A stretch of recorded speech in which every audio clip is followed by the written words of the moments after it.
Oh, darling. How dare you? How dare... Oh, sorry.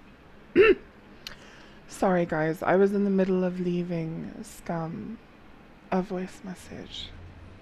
And that's always how I start my voice messages. So, anyway. Hello, everyone.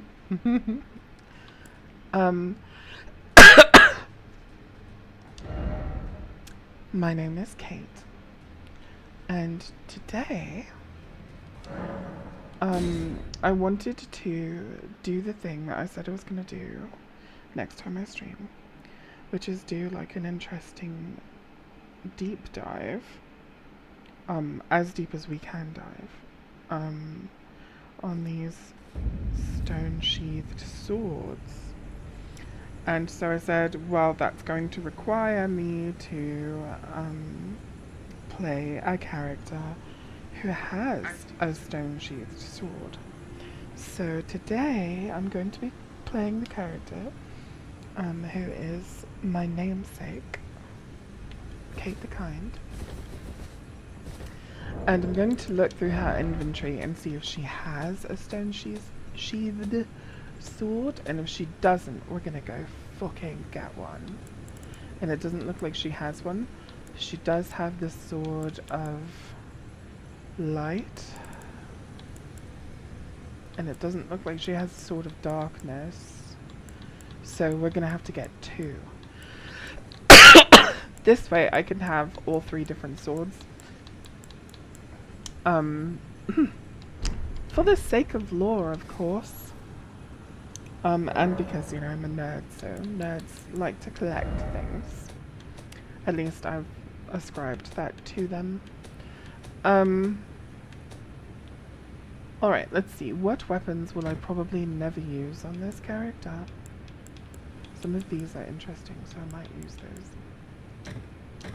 But none of this. As much as I love the carrions, I probably won't use that. In fact, I probably won't use that, or that, or that, or that. Probably won't use those either, but I have 3 of these. So probably won't use those.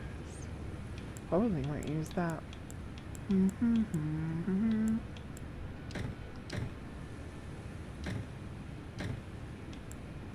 of course some of this should definitely keep for the sake of lore. Interesting.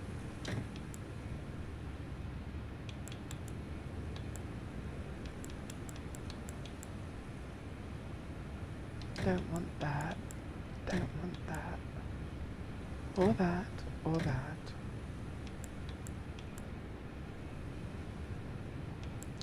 Might hold on to these just for the lore. Don't want that. Or that, or that, or that, or that, or that. We're gonna hold on to that for the lore. Don't want that. Don't want that, or that. Don't want that. And of course, if I have to pick these things up, you know, by looking through my inventory, of course I will. Of course I will. Of course I will. But the odds of me wanting any of these things anytime super soon is relatively slim. So for now, I'm just keeping the things that I can actually foresee this particular character either using or looking at for the sake of lore. Okay, I think that's everything. I should actually go through and make sure that I don't have a stone-sheathed sword or a sword of darkness in here, and I don't, so. Okay. Hi, Val. Always change my mind between stuffing everything in the chest and carrying everything consistently. You know what? I was having that problem for a while too, but I don't have that problem anymore because I hate digging through my inventory to find a particular thing, and if I know I have it but it's not in my inventory, then I know it's in my chest. I don't know, it just I prefer stuffing the stuff that I know I'm not going to use in my chest. Because all it takes is a grace visit. But then you do run into those moments where you're like, God, I wish I had that item on me because we've come this far and blah blah blah. Oh, I'm taking pills.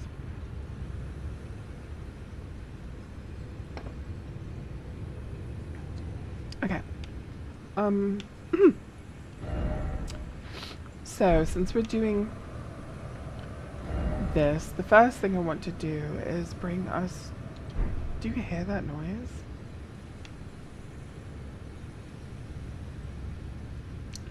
I know there was a weird ambient noise that sounded like roaring in the distance. But anyway, let's go back to the swords of stone.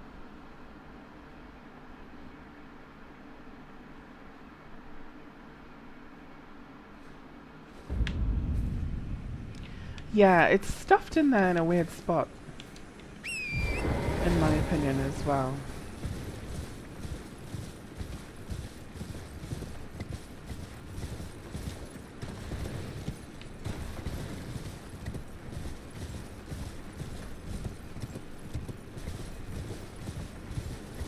Okay, so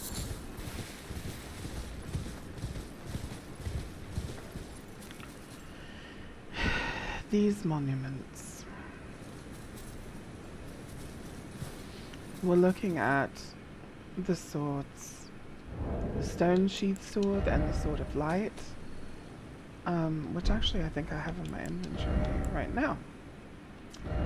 The sword of light and the sword of dark. So it's a sword of light pulled from its stone scabbard at an altar. From the quick of the root, unswerving rays of light intersect and reflect to give the silver blade form. So we know that the Rao, sorry, my cat is doing the most. We know that the Rao ruins is where we find one of these altars, but we also find one in ruins that are more akin to like Hornsent. But then we also find one in ruins that are akin to like the catacombs, which are giving like Great Tree era vibes. So it's hard to pin down exactly where they come from. But like I was saying last time, if you look at the hilt of this sword, next to the hilt of this sword, it's very clear that they are not identical, but they are so close that it's almost like looking between these two swords. There's an obvious connection.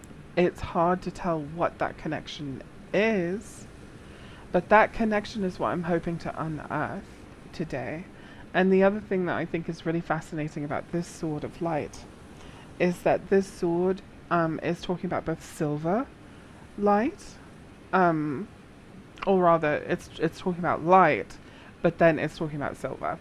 So it says the sword itself is silver, and if I hop up a torrent and I use it, this sword does not look silver to me. First of all, it still looks like it's made of stone.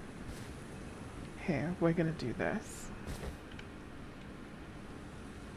It still looks like it's made of stone to me. Oh, now I can see that it does look like silver. Wow, you really have to be at the right angle to see the silver. But it also looks very fat. And that's what was making me think that, oh, this sword looks like it's made of stone. It's so fat.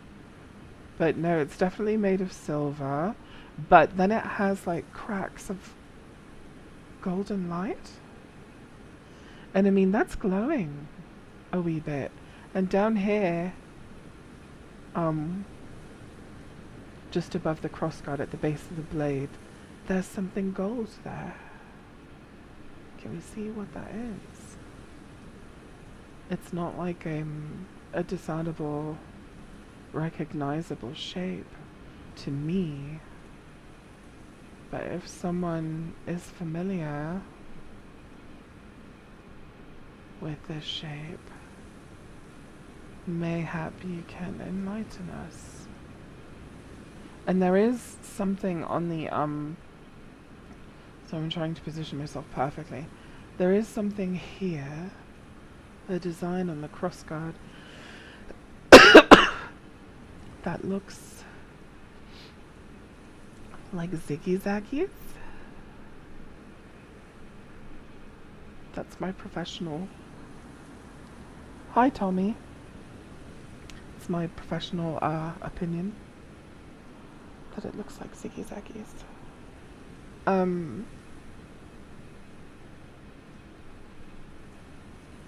Which is quite interesting. So now that we've taken a look at that, let's look at its ability.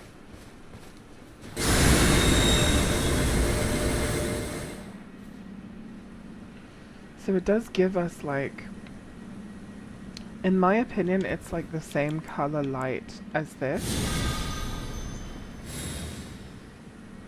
Like, it's this soft yellow light, not necessarily gold. Let's see if we... There we go. Yeah, it's giving that. Don't you agree? It is a bit more pale, for sure. See if we can see. Yeah, it's just like coming from the sword. That's fascinating to me. Alright, so we've had a look at the abilities on the sword. It's definitely, it's Miquella coded in my opinion. But the fascinating thing about that is I've been thinking about Miquella and his Blast of Light spell, and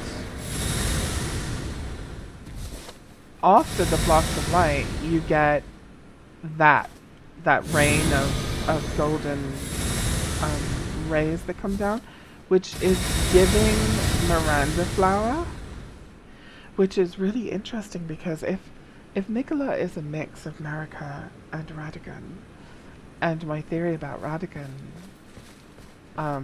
which is not only my theory apparently, and the theory about Radagon, that he could be like the god of the sun, or like an avatar of the sun, or something like that.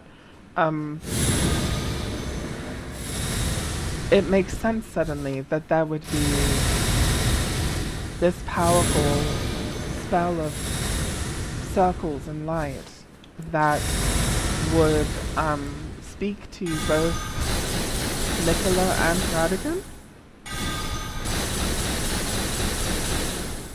as a source of their power, because, you know, they both have spells like that. And in fact, one of the really fascinating things about this conversation, now that we're starting to kind of delve into it, is look at this. Radagon's rings of light. What does it look like? It looks like a sun.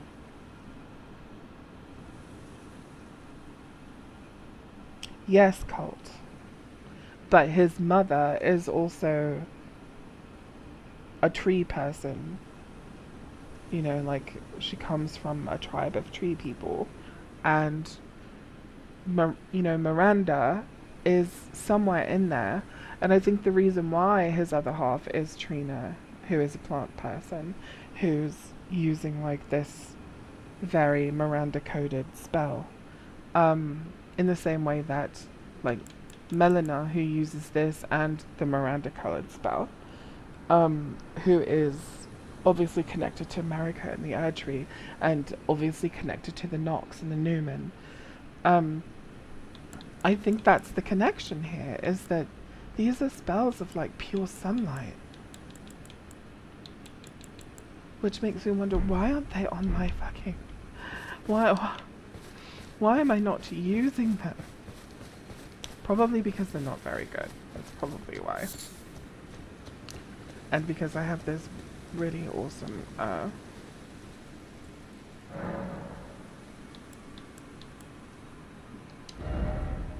casting order thing that I do that really fucks with people. But I guess I could put one on instead of that.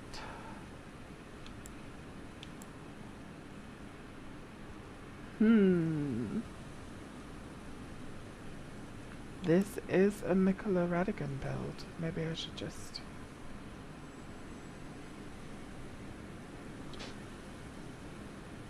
go for it. Let's fucking do it.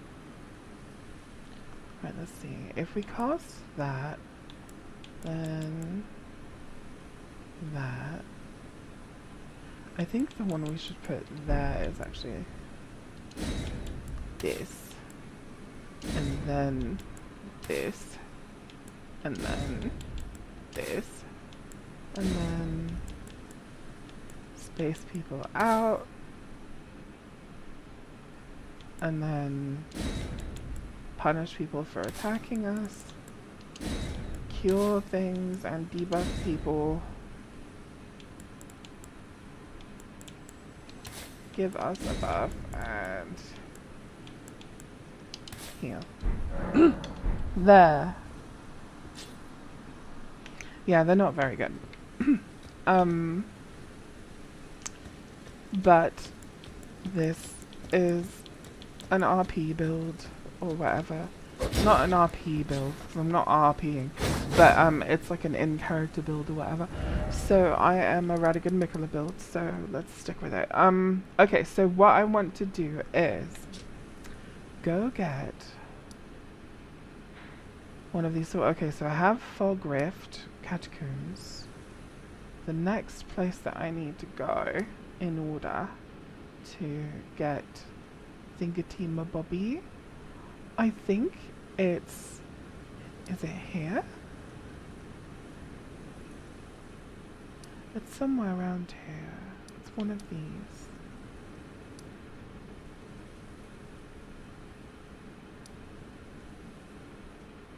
Blurp. We'll start right here. I just mean the white beam Miranda spell. Oh.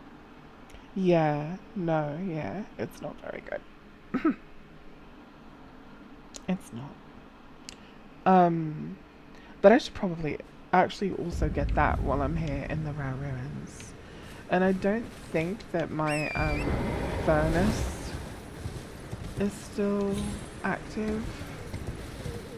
But I don't know.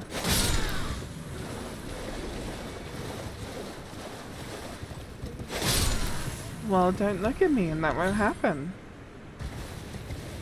Yeah, and I think I can get the spell actually really easily over here. If I remember correctly. Wait a tick. 2 trees? Symbolism? Oh! Do you see that?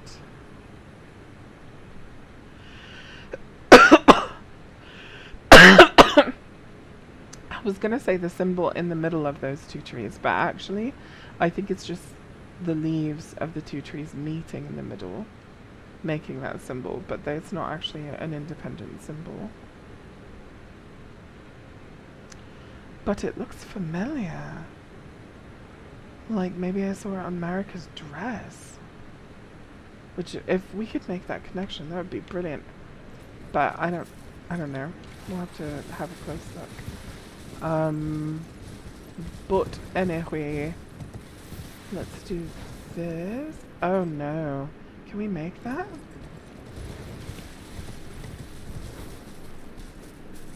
We certainly don't have to run this far in order to try.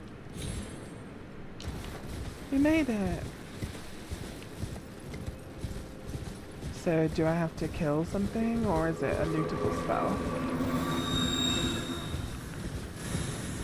seems like I have to kill something.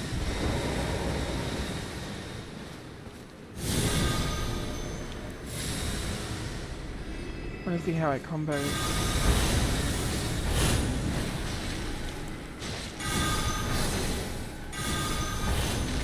Would help if I targeted.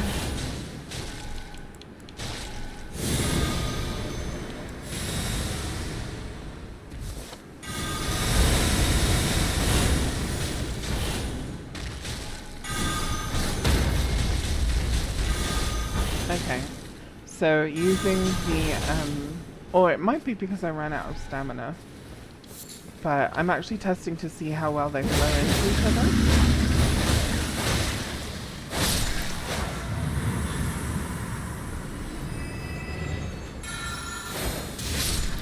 There's a word for that, by the way, when things flow, not cohesion.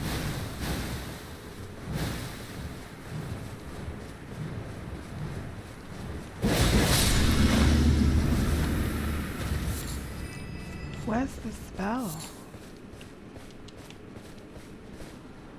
I thought it was here. Do you see what I see?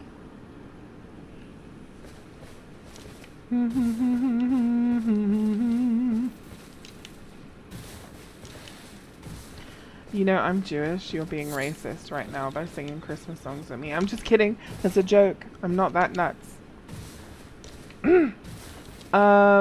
Oh yeah, let's see if those spells... no. It's like, it's a word like... See if those spells...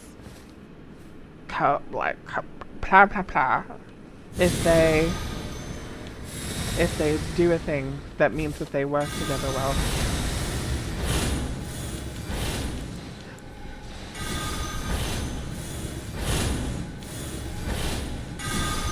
Yeah, it interrupts. It's because it's this spell, Miquella's Rings of Light. It doesn't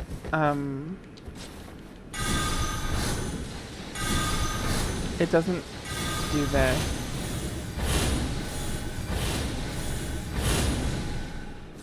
That's why. So I guess I just have to reverse the order that I have these in order to make it more cohesive. The way that things work together.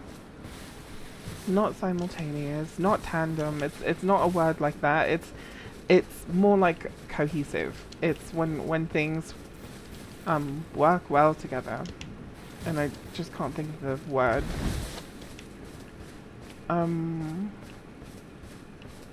It's not coalesce.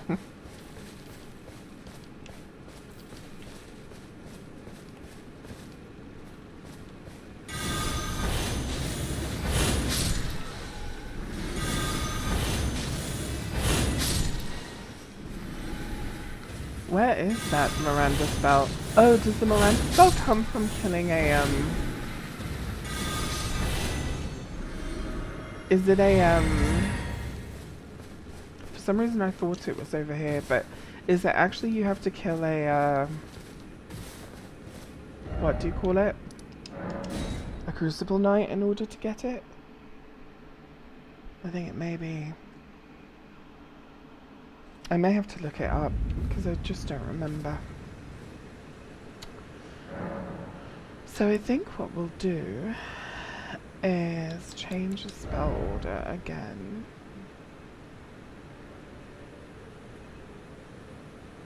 And I think the way we're going to do it is put Miquella's Rings of Light first. Okay.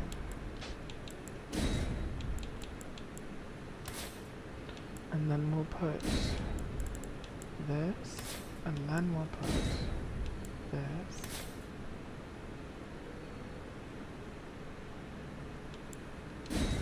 And then this. And then that. Don't make fun of me. I already have it! I'm looking for a spell I already have. But anyway,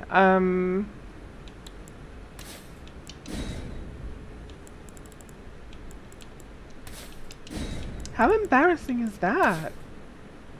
Let's go look for this spell. Already has it. Alright, let's see. We've also been derailed. We're supposed to be focusing on the sword. Let's see what the spell says. The spell says, aspect of the crucible discovered in the ancient ruins. Creates a Miranda flower on one's chest before calling down a rain of light. Wow.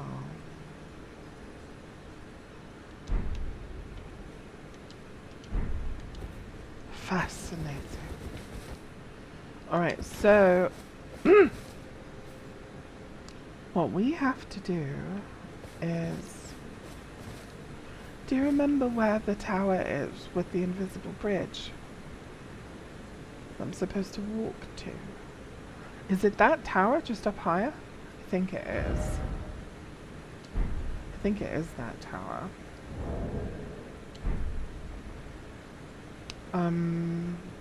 I think it might be from the rot area.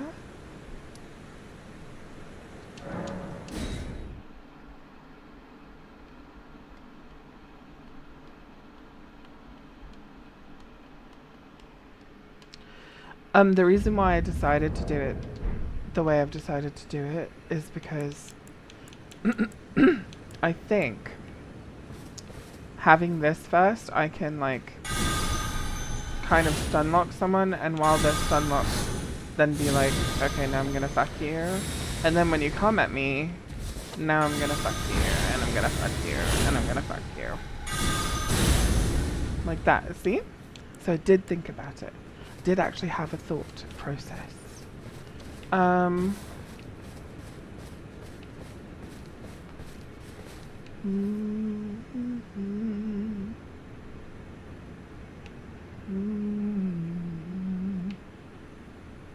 Okay, so I came to the wrong place. Let's try it here. So is that to say Miranda flowers grow from the heart thing is in the way, grow from the hearts of those with enough faith in the crucible? I wonder what we can glean from Miranda flower crafting items and recipes. I think, I mean, that's a very poetic way of looking at it, but I think it more harkens back to like the crucible includes like plant life and animal life, like all life really was melded together.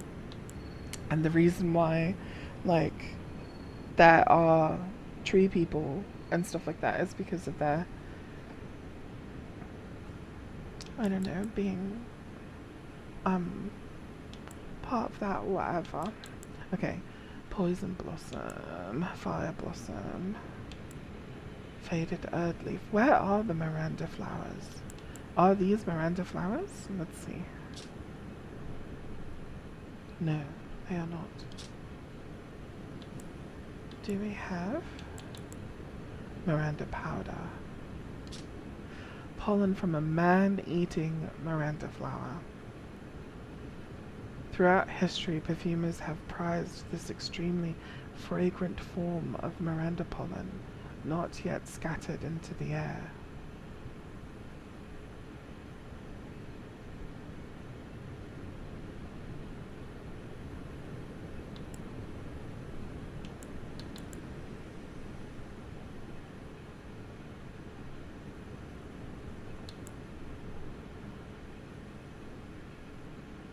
From the hearts of dead warriors who oft partook in dragon communion.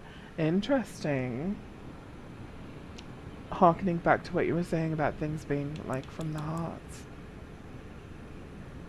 When these birds were not touched by the scarlet rot's blight, when they were the symbol of the small church deep in the ancient ruins of Rao.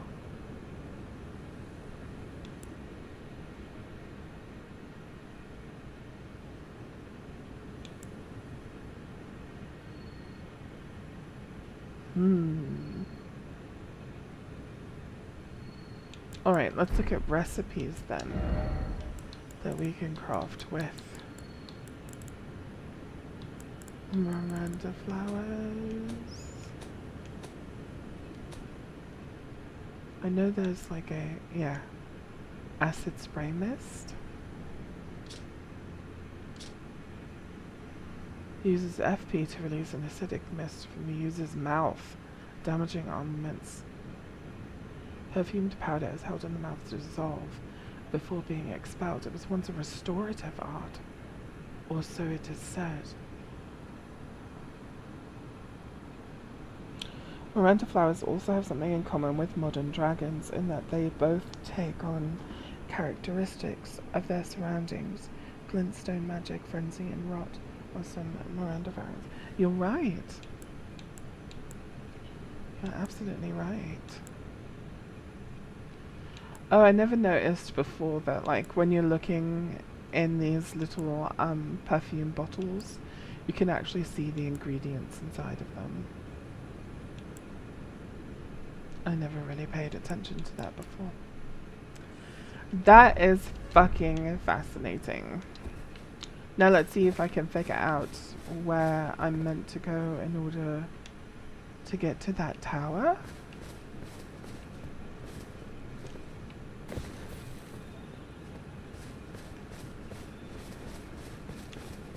And where did the tower go? Where did it go? Where did ye flee? My sweetings. Come out from whence ye hide. There are books and lights aplenty. So this two trees symbolism, or symbol, is here in the Ra ruins.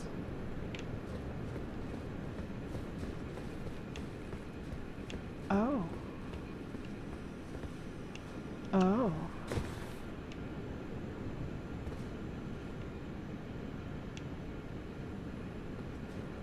Am I supposed to go this way?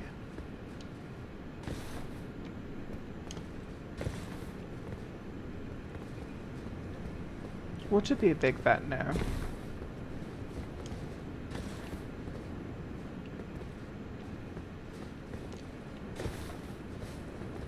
Oh no, it's those stinky people.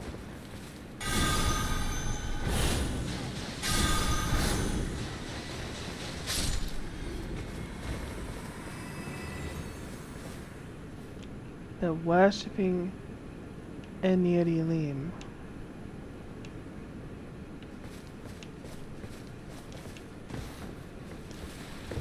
Or probably the spiral. And Enirilim takes like a spiral shape, so maybe. Okay, so this was an unnecessary path that I just took. Basically.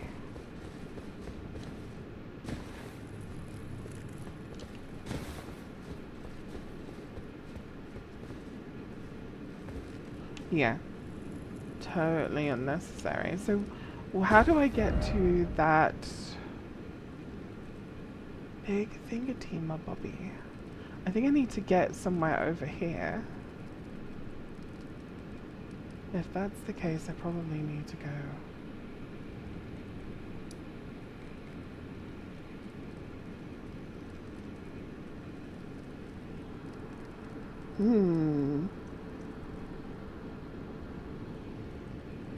Oh, wonderful. I guess we'll backtrack again. It's so difficult. Okay, so I think, yeah, I'm needing to get to the other side of that. Maybe I have an idea of how to do it.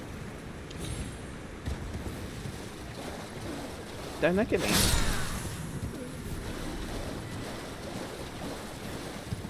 They look at me aggressively, I can't help it.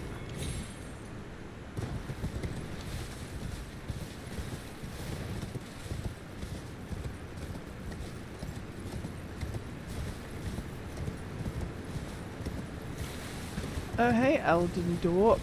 You have fucking blown up. You have more subscribers than me now. Congratulations on the success of your first video.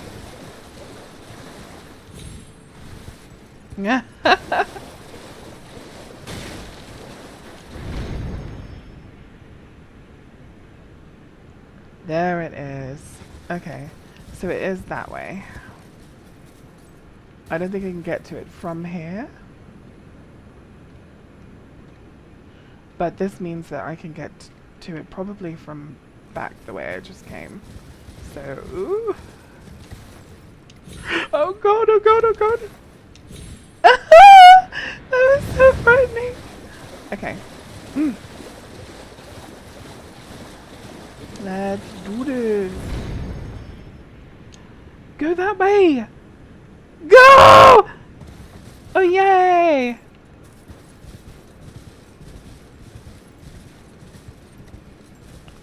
Ooh, I'm scared. I'm scared.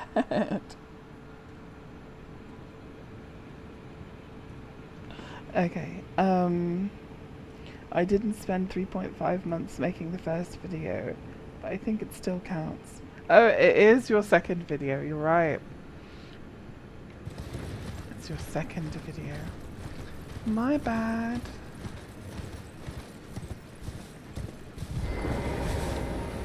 Okay. So, first of all, take note of the reliefs on this thing.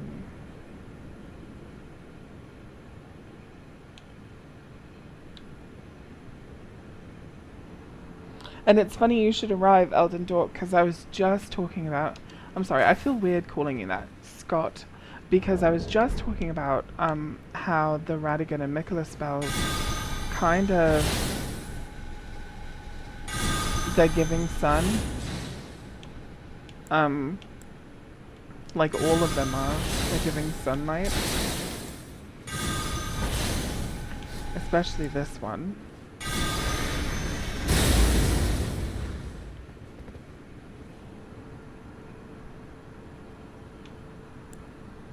The fear is what will kill you, not the fool. Yeah, and so I was thinking, like, it's fascinating to me that one of the biggest ones, which is this one, is like a mix of Radagon with the sunlight and the explosion, and then Marika with the Miranda strike afterward. So it's fascinating that Miquella's own spells would be kind of giving that. And is this stone here in the middle, is this stone the same material that Messmer's castle is built out of? Not this, but this. These brick tiles.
Wow.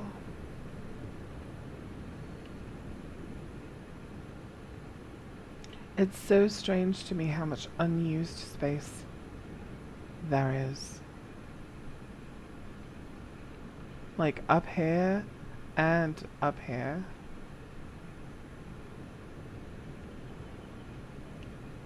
There's another one down at the the start of the game, right there. Do you see where all those like white dead trees are in the distance? That that area is also just nothing up there.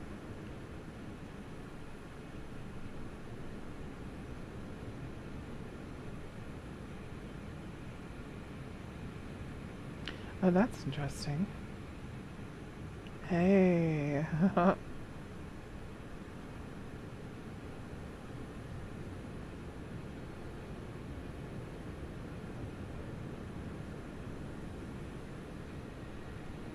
That's very interesting.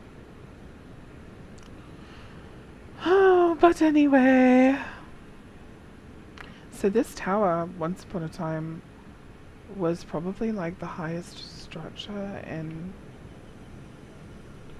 the world. Once upon a time, this tower, which makes it significant for its time. And then in the center of it, we have this altar for the stone sheathed sword.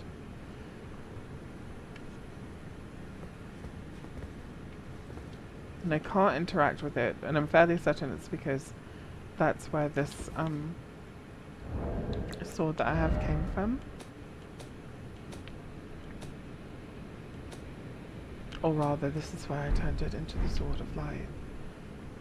So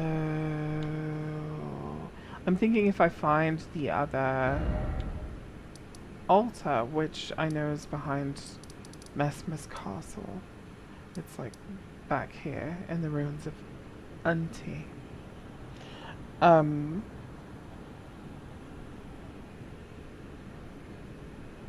Think a team up, Bobby, but I'm too scared. I'm not going to do that by myself. I'll wait for Solar Break.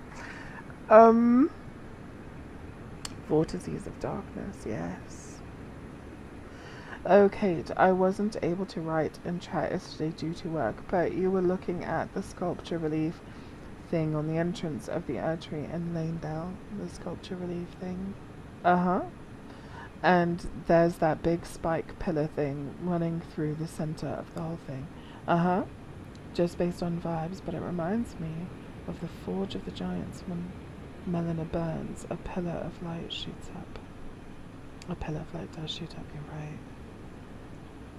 Just noticing now, but doesn't that tower look a lot like a Forge of the Giants supporting pillar? Yes, that like the pillars here look like that.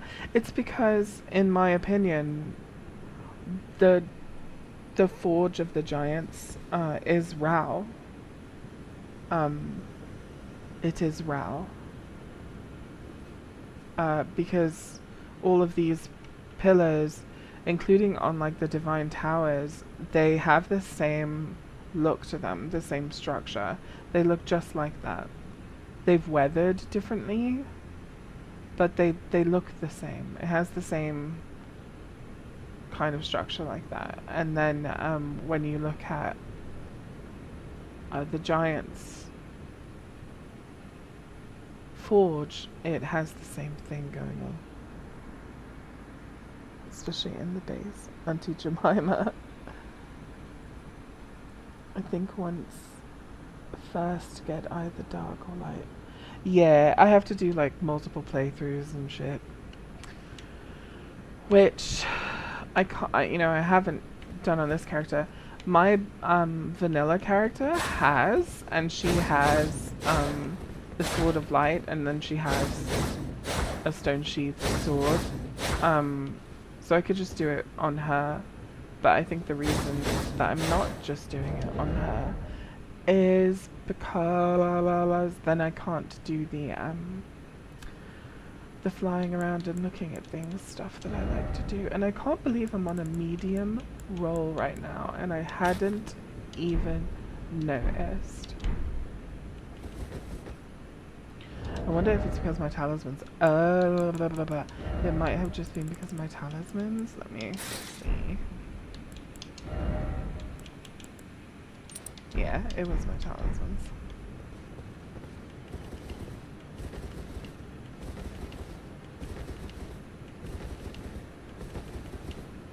Anyway, okay, so too scared to do Thingity Mob Bobby. Do you know what? I should have guests on the chat so we can chat about things.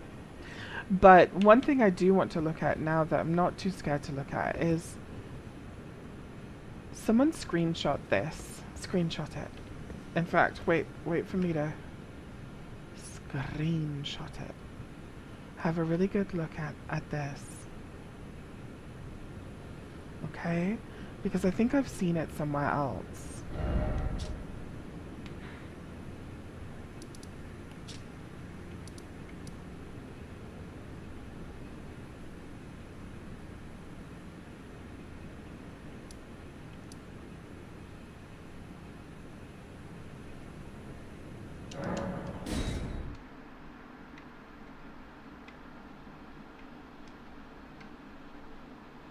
Yeah. Yeah, I know about switching, but what I like to do is I like to have an extra stone sheath sword just so that I can like have the sword itself. What, you know, still in stone.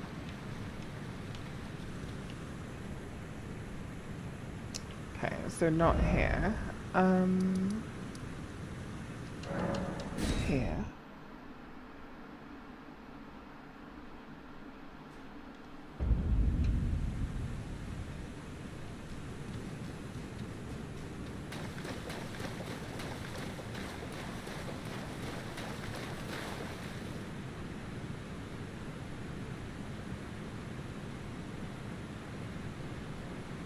No, the swirlies are different.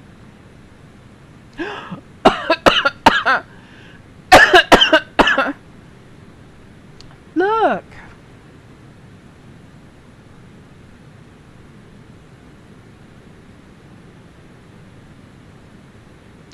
Look how similar. They are mostly different, but they're really similar, like up toward the top. Do you see that?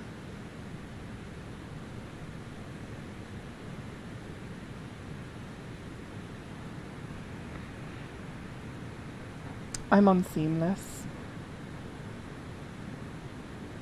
Seamless service. Do-do-do. Do-do-do-do-do. Also, maybe on the backs of a certain TWLID. Please, I don't know what the walking lovely inside of dead. What? I don't know.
Look at this silver tree. It's just straight silver.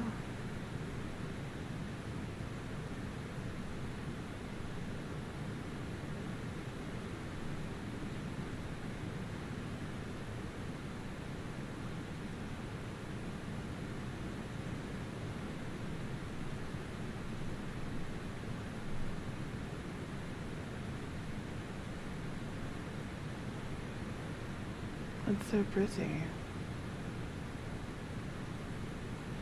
So, is it possible that there was once a silver tree of knowledge and a golden tree of life?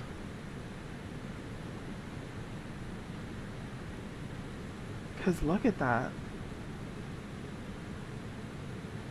That's gorgeous.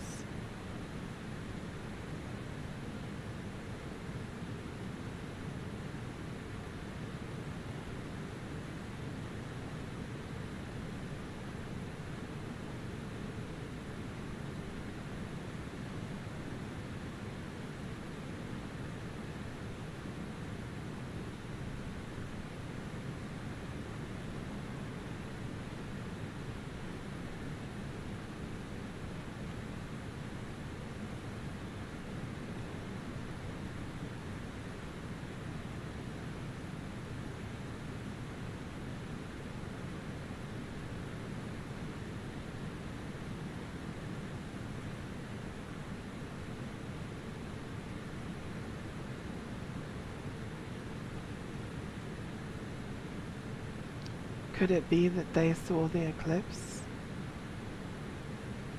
and they were petrified, in awe, looking up at the eclipse before they were cast down? The reason why I have a hard time thinking of these as anything other than statues is because of this. They all have a base like this, and sometimes you can see it above ground. Okay, so they don't all have it. And it's possible that, you know, they were turning some of these petrified people into statues, because they obviously purposefully hide the statue base or the platform sometimes, but sometimes they don't. Like right here, you can see it very clearly. Before I had the ability to control my camera, I had already seen throughout the city. In fact, I think I can show you right now very quickly and very easily. Some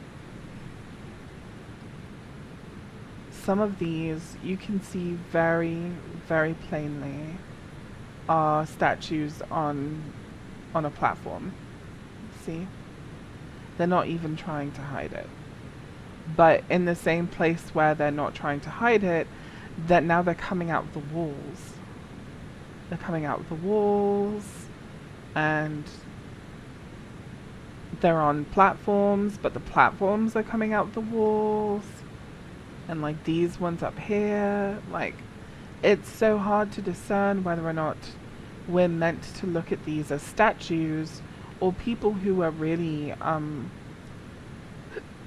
petrified in place.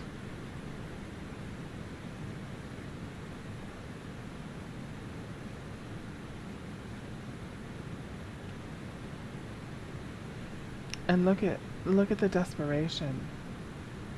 Like, these definitely look like they are not statues. These are people being petrified in place.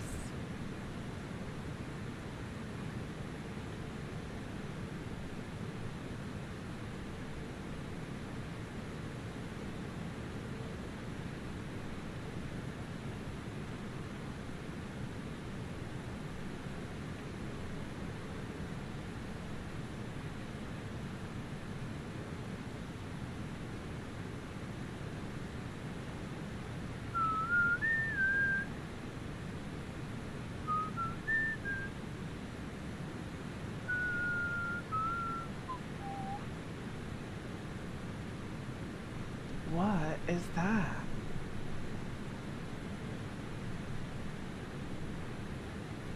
What is that?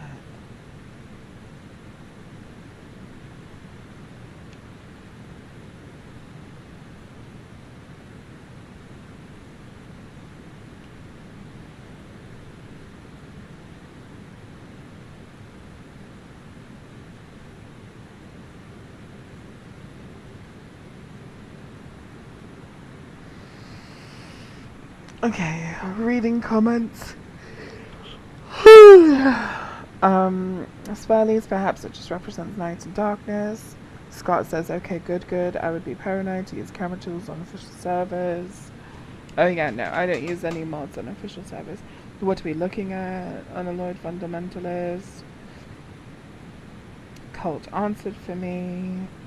I assumed it was Silver mimicking cloning other forms of life, like mimic tear technology, to make plants and animals and people. That's possible too.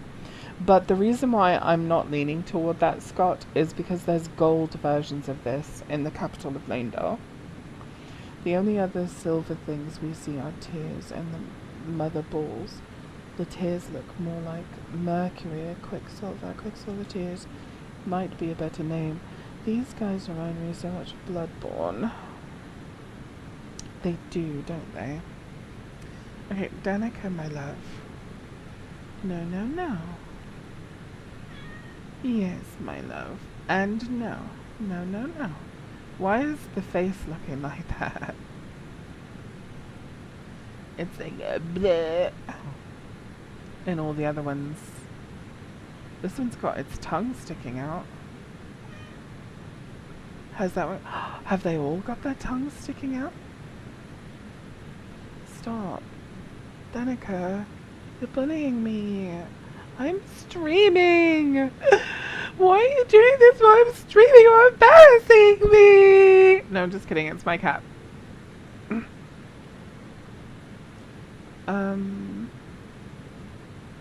Baby, don't press buttons. So nice. Danica, be a good girl. You're not being a good girl. You're not doing that. Mwah. Okay,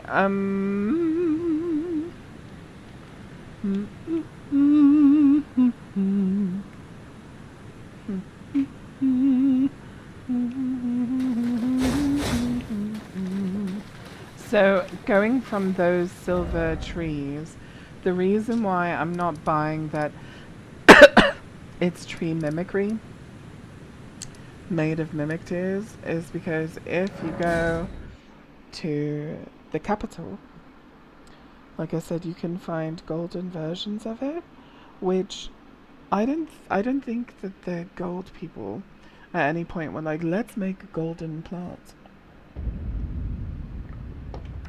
But everything is gold here. Like, so these plants are gold colored, but they aren't like actually made of gold. But watch this.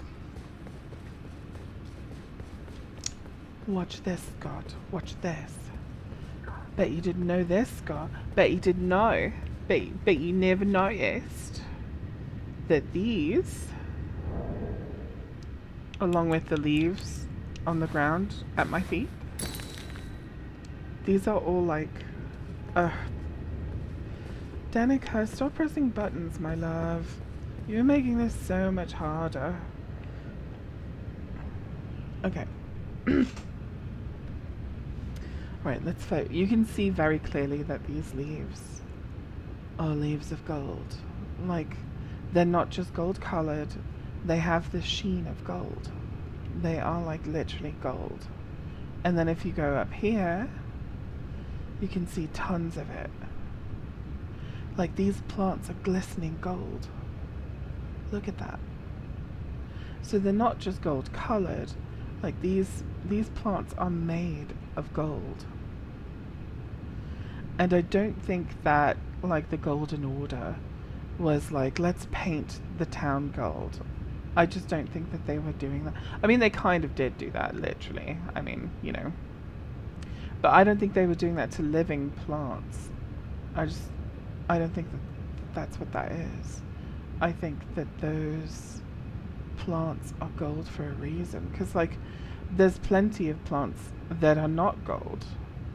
But then all of a sudden you have those that are. And, like, these marigolds, they are also gold. And so are, like, all these leaves that have fallen.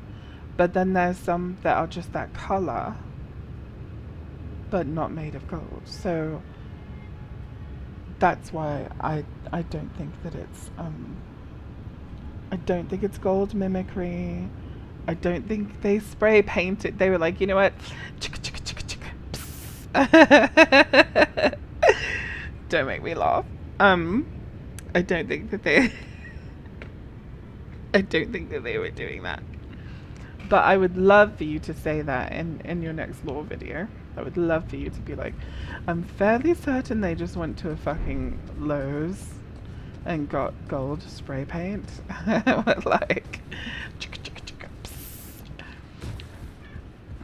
Yes, Denica, it's all about you.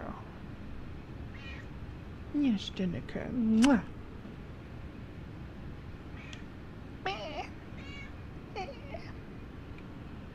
Okay, and then we'll have a look here.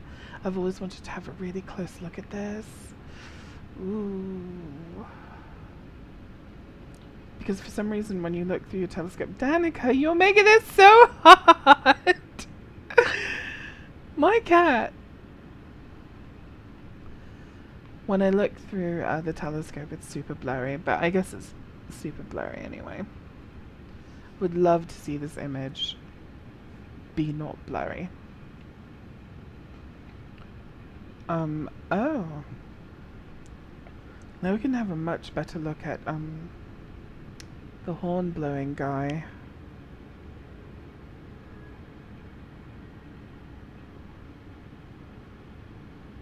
Like, what the fuck is he doing?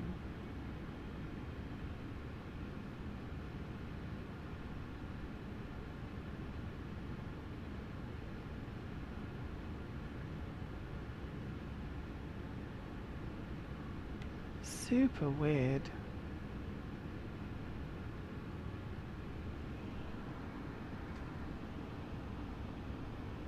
She doesn't like to be in my lap because when I put her in my lap, she feels like she's too, you know, low down, so she wants to get up. So she's on my desk so she can be in my face. She's like right in front of me. Danica. But she's given up now, so she's walking away slowly. I'll make it up to her. You know what? She just got Chiru, so it's not like I neglect my babies and just stream and just like, you know, stupid cat. No, it's nothing like that. I love my babies so much. But you know, I also do other things than love my babies. See? See? See how that works? It's called balancing your relationships. But anyway, before I was rudely interrupted,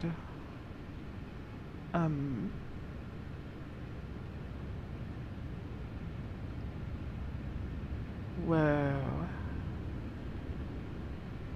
Whoa.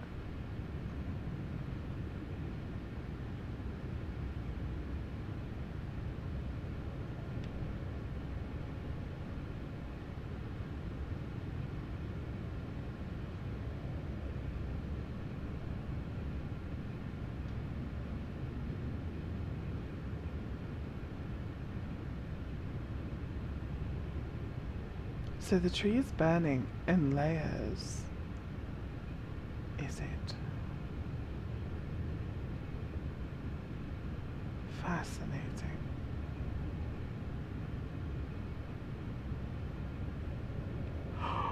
Oh shit. The moment I saw this, do you know what I thought? I instantly thought of those pillars of petrified trees, but now I understand what I'm looking at.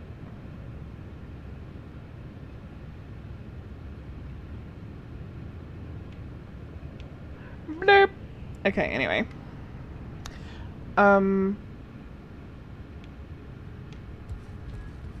Yeah. So I don't think that that's what that is. I think that those are actually golden plants, and they probably exist because of the Erdtree, like adjacent to the Erdtree, because they're not located anywhere else in the world. They're here. And then there are silver plants that aren't anywhere else in the world, but in the eternal cities of the Nox. So I wonder if there really was like a two-tree society. And one of the trees was the tree of knowledge, which is the tree of sin. Oh, hi, Emperor Mist. Bye, Emperor Mist. Fake use. Sorry, that was really funny. I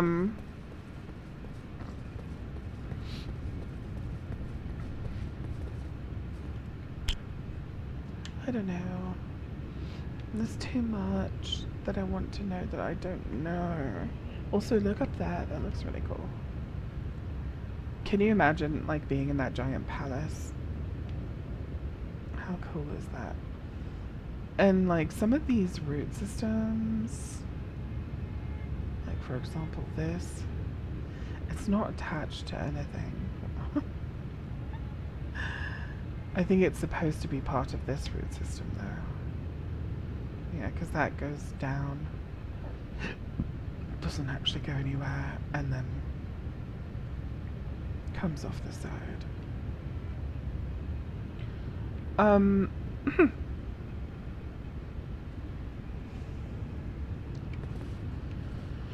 Oops, I hit the button twice.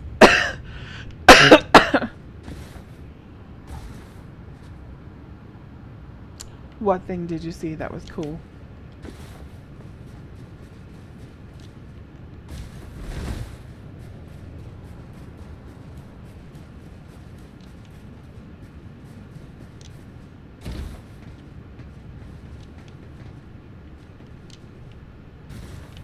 How dare. How dare you not let me jump upon you?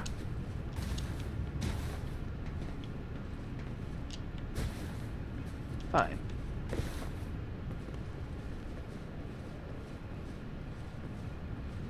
Oh. What's really remarkable is that this is an actual, real, like, tangible item. So, the dragons forged this.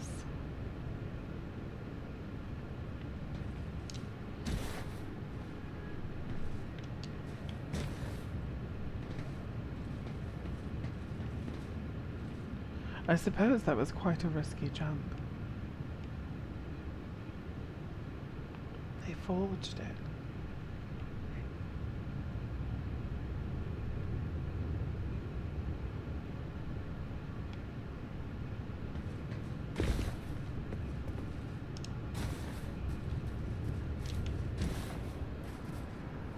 Have you thought about the hanging guy with the Principia? I have thought about him. Don't know. Like, haven't drawn any meaningful conclusions. But I have certainly thought about him.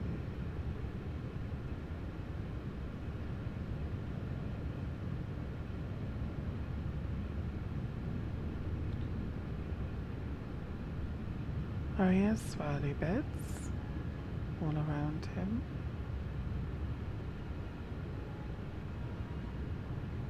Can you please? Swirly bits all around him. I wonder what he has under his mask. Nothing.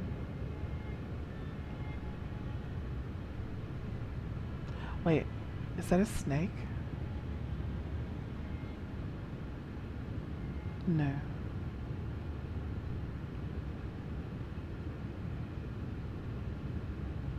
So we know that the Tree of Knowledge is the one that brings sin into the world. And we know that there's two-tree iconography everywhere. And this is something that Scum has been looking at a lot too. So if there's two-tree iconography, there's even three-tree right there, but that might mean something, might not. But anyway, it's possible that, like, the Tree of Knowledge was the silver tree, which gives you, like, your silver flasks. And the only thing that they call it is Erdtree, because we were looking at look at your flasks, your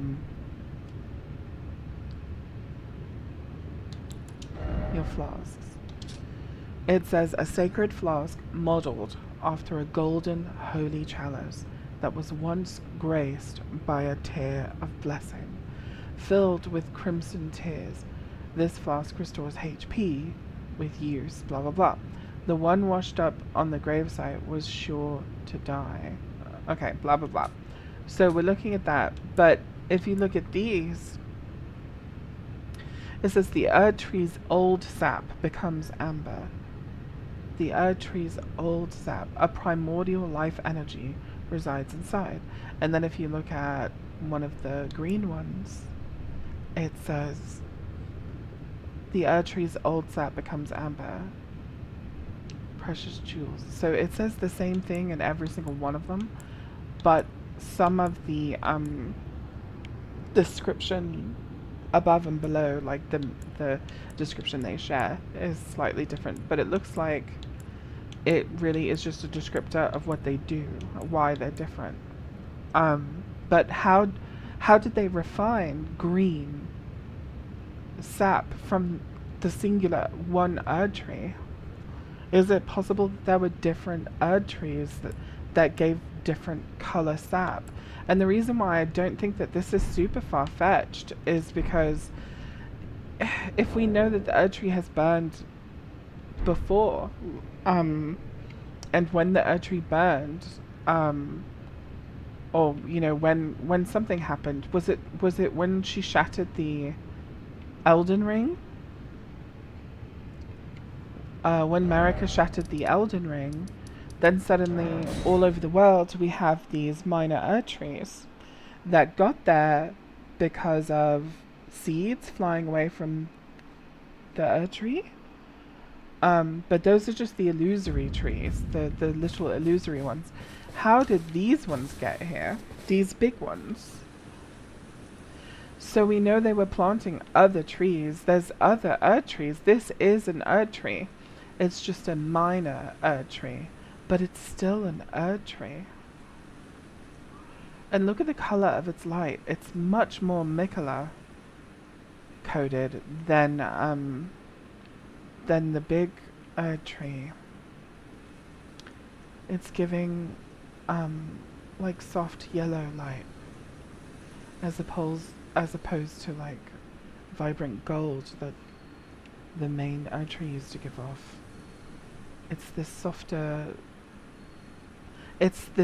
side of Seers that we're looking at, but just beautiful and remarkable. And if these trees are capable of you know, whatever they're capable of, this tree might not be as remarkable as the main big giant Erdtree, but why couldn't you just stop using the Erdtree and use the minor Erdtrees? And look, they have golden wildflowers all around them, and these are flowers made of gold. You can watch them sheen. Oops. Oh, hello. That is really cool. But anyway, you can watch them sparkle as we fly around. See? So those flowers are made of gold in the presence of this Erdtree. I just think I think that it feels like there's something missing in our fundamental understanding of these organisms. Because that's what they are. They are organisms. And I feel like I don't understand. And I want to so badly. But the more I think about it, you know, I'm drawing conclusions like that. Like, who planted this tree? Or was this tree planted when another Erdtree was damaged? In the same way that you know, we find those little thingatima bobbies because when the Erdtree was assaulted, seeds spread around. Whenever some trauma happened, seeds just spread all around. I'm gonna see, like, it's probably not gonna load, but I'm trying to get to one of the seeds right now.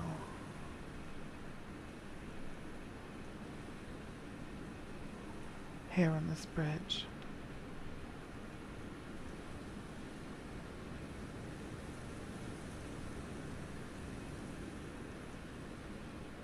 Yeah, it's supposed to be right there. But just the fact that there is a seed on this bridge means that this bridge was here before whatever that was that happened that caused, was it the shattering of the Elden Ring?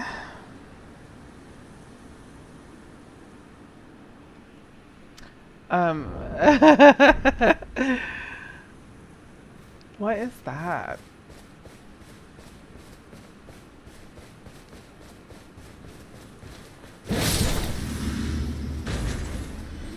Oh, it's a pot. Okay. Anyway, I'm having so many thoughts, like things that we haven't really. The other thing is, okay, so there's seeds. There's literally a seed on Farum Azula. There's a seed on the bridge of Raya Lucaria. There's a seed in Noxtella, Eternal City, which is underground. There is a seed. Where else is there a seed there? It's like a very strange place for there to be a seed there. The reason why it's strange for there to be a seed underground is because the only way that Erdtree sapling could have gotten there is if that place didn't used to be underground when the Erdtree seed flew there. So that means these things happened in relatively quick succession. It also means, like, some of these things aren't as far separate in time as we seem to think that they are. For example, Raya Lucaria and the Eternal Cities might not be separated by that much time, like we seem to be under the impression that they are, to some extent, because there's literally still people dwelling in the Eternal Cities, in Nox. And most of what we see, that there are still people in Raya Lucaria as well, but most of what we see, for example, here in Sellia, I don't have a single grace in Sellia. How dreadful is that? Most of what we see in Sellia is like phantoms and ghosts and stuff. Probably because they all died to rot, right? But what we know about the Sellian sorcerers is that they have a connection to the Nox, and they were wizard killers, right? So why would they be wizard killers? Except that Raya Lucaria does at one point become loyal to the Golden Order. And so does, the House of Caria. When Renala and Radagon are wedded. And I'm just thinking, there's some kind of weirdness, you guys.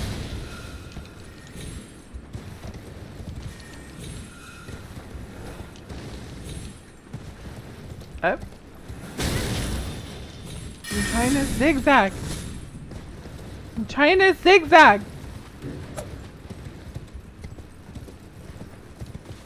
Fuckers. There's also one here in Sellia.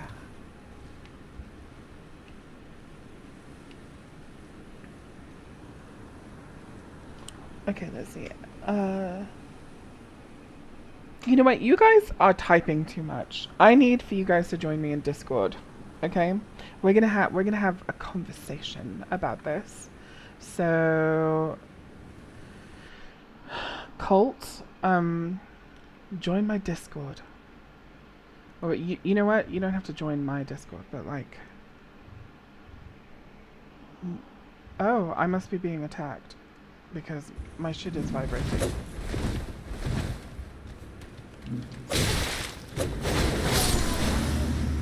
You bastard. Okay. I'm going to drop in the chat a link to my Discord. Everyone is welcome to my Discord. You don't have to be a lefty person, but I'm about to drop a link in the chat. But I will just forewarn you guys. My Discord is not a silo. We do talk politics and stuff in my Discord, but that's not what it's for. My Discord is a safe place for women and queer people who like Elden Ring. So you're welcome to bring any ideas you want to the table or to discuss things and disagree with us, and there's not going to be a problem with you disagreeing. Do not bring any bigotry at all because we have zero tolerance. So if you hate lefties for any kind of reason, you probably don't want to like do a lot of chatting in the Discord. But you're welcome to. Everybody's welcome. I'm just forewarning everyone that it's a safe place and I'm very protective of my people. So I'm going to drop this in the chat. Here we go. You can join the Discord and then I will join a voice chat and you can pop in and join me there.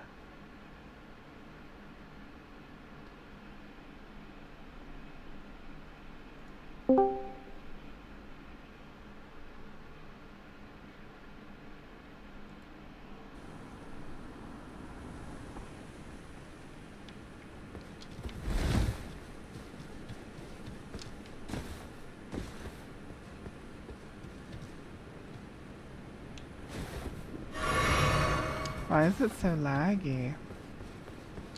My frames were actually dropping hugely when I look in that direction.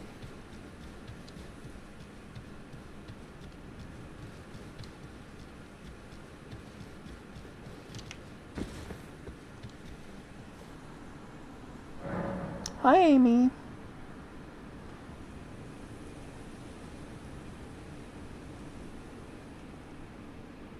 Yes, Amy.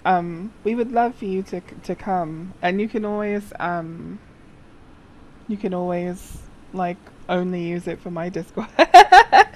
Or you could always you know, really funnel the way that you use it. You can start a new account and you know, just use it for that or whatever you want to do. But you're very welcome to join. We would love to have you.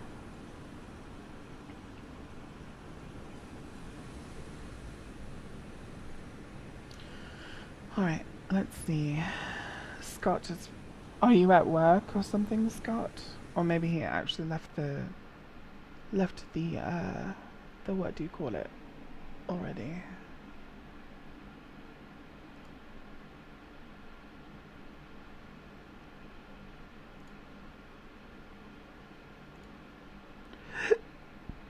Excuse me. Hi, Colt. Welcome to the cult. Why is my shit so laggy?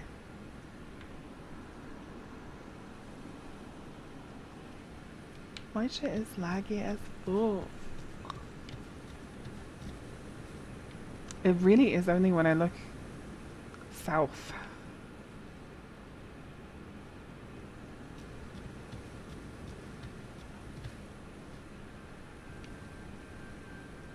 But yeah, the connections between like Celia and the Noxian cities. Oh, there's a wee little crack. The Noxian cities and Raya Lucaria and all of these wizarding worlds. It's fascinating to me. It's also fascinating that at some point, look at me going slow-mo from the frames being so bad. It's also fascinating to me that at some point, there was a wizard spire built just right in Marika's front yard. Okay, so join the voice chat now, Colt. Jump down into the VC and let's have a conversation. I was hoping that that Scott would jump in as well, so that all of this reading that I'm having to do could be expelled.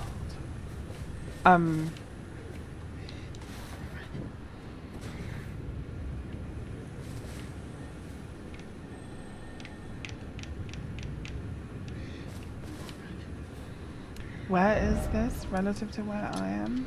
It's in that direction.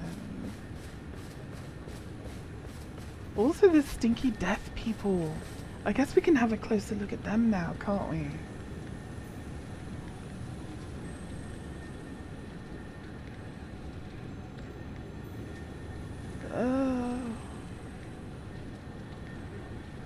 I'm interested to see if there's anything recognizable on their robes. I bet Scum can pull the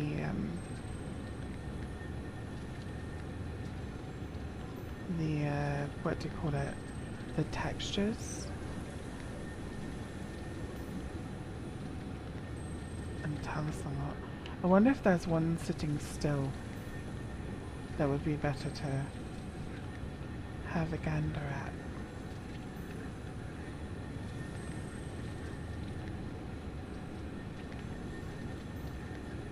There's one. It's not really sitting still, is it? Alright, let's undo this. I'll sit to the grace really quick.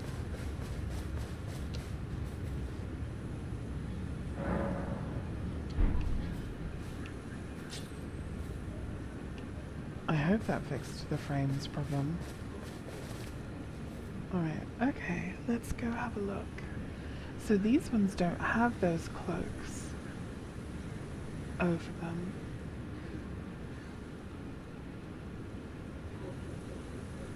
They just have the wormy face. And it really is just maggots coming out of their face. Do you know what this reminds me of? It reminds me of Hornson's mask. A grotesque mask constructed from countless solidified caterpillars, a ritual implement of the greater potentates of Bonny Village.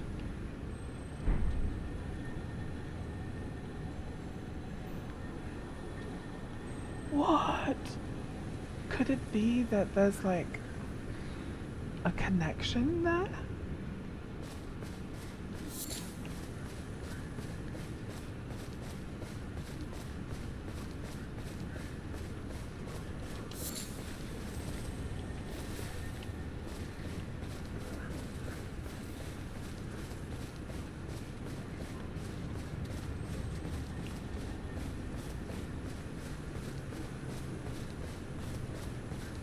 Also, all the flowers here are pink. I noticed. Hello, Colt. Oh, hello. Hello, hello. Oh, and then we get those pretty blue flowers. I never paid attention that those glowy blue flowers are actually here too. In this There's world. also pink flowers that lead all the way up to the village by the windmill. Yeah, these pink flowers everywhere. Yeah, I don't really know what to think of those. I don't know, because in my opinion, they're giving like Melania, but Yeah, I got rot vibes. it's weird because it's not like okay, that did nothing. Um, yeah, definitely weird stuff going on. But did you see what I pointed out? It did. Ooh, It did, and that's interesting. They don't have horns, but they it is don't. still interesting. I wonder what that weapon is they use. It's just like a staff, I think. So if you go to the map, you can see Woodfolk Ruins, and that's where you get the shield that regens HP. And that shield depicts what I think is what these guys once were.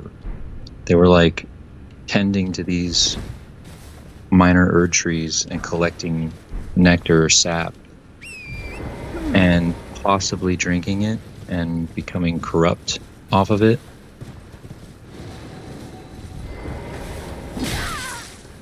That's the only thought I've ever had on these worm faces.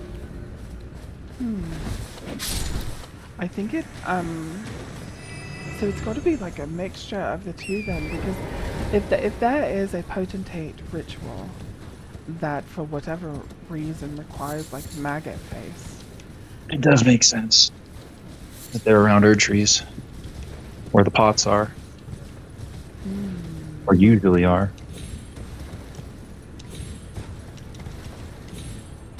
Right, let's see.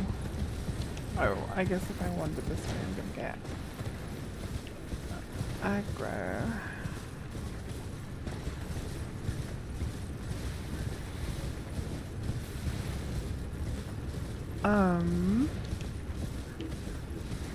So that's the grace I came from. I think there's another thingy up here, isn't there? For the rise. Yeah, there is.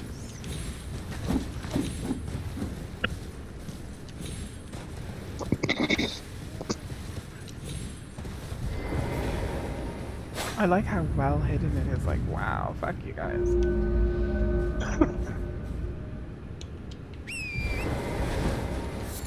Okay, let's see.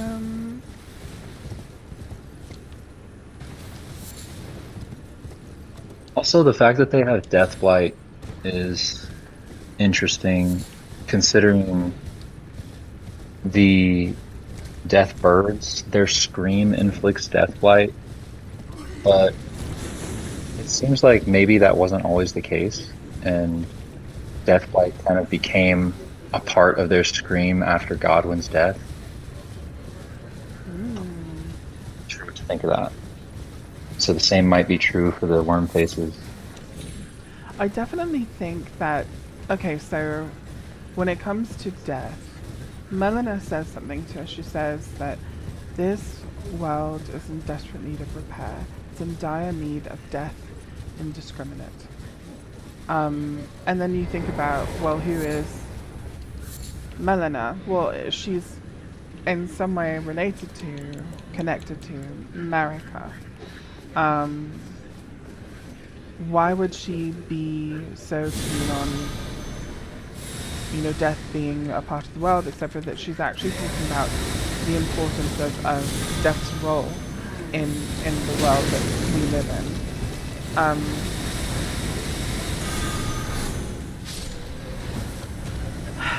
And that, part of a life cycle requires death, right? So who else would talk of death that way? If Marika becomes like the god, when she first became god, she it was her age of abundance or whatever was the thing, right?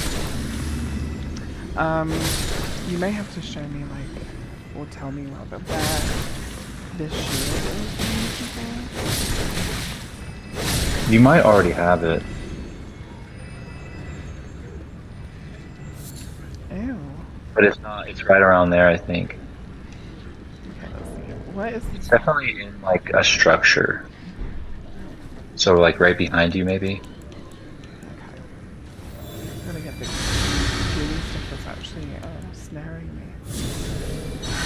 Oh, there we go. Woodfolk Ruins. Okay, so shield.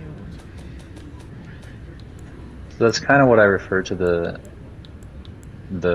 worm faces as, the Woodfolk. I don't think I have it. So it's somewhere around here. Inside of the structure. Is it like you go down and open a chest, or is it more like in a corner of a ruin? Good question. It's been a while. I Okay. mean, just We'll just have a look without the around. little laptop.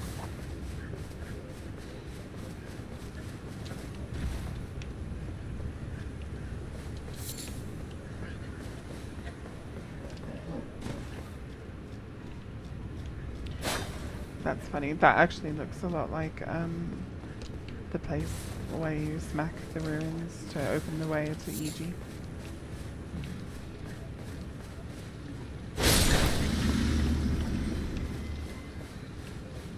Alright.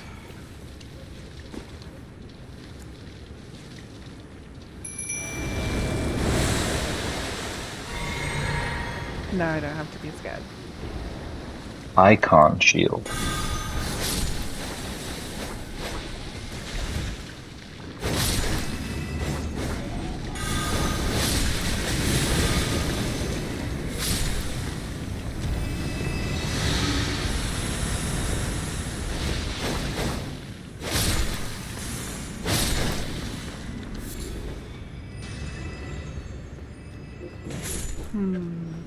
It might be like in the middle of all those people there's standing, or those worm faces that are standing in a circle.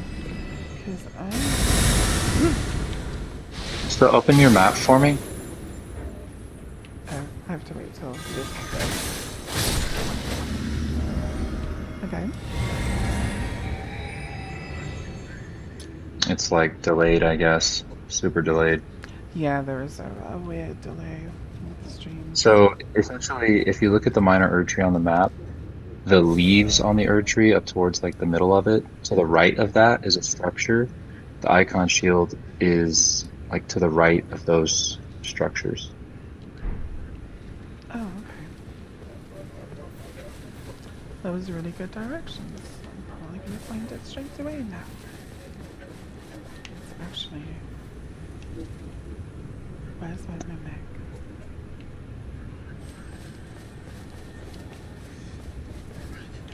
She just stayed back there.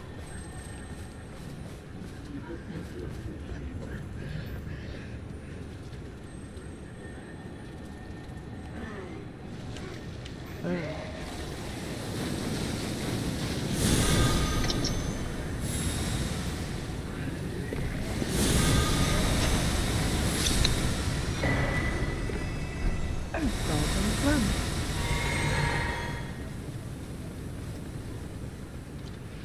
Have you ever seen the windmill dancers bite their wrists and spit their poison blood? No, I never knew they bit their wrist. I have seen them like spit something, but I didn't know they did that. Yeah, I don't really know what to make of it, but I know that poison and rot are linked, and so that's the only link to those pink flowers I can think of. Interesting. That's true. Poison and pink are linked, and also Miranda flowers are kind of pink colored. I must already have this shield, but That's what I was thinking. when I look at my inventory, I don't see. Maybe it's in your storage. Yeah, that's what I was thinking too. I will go have a look. I feel like it's on a ledge, but I haven't been Pretty in this area in so long. The Woodfolk Ruins also nice. Yeah, they are. And it's called the what? Icon. Icon shield. I feel like will know it when I see it. Which I don't really find a whole lot of sense in the name.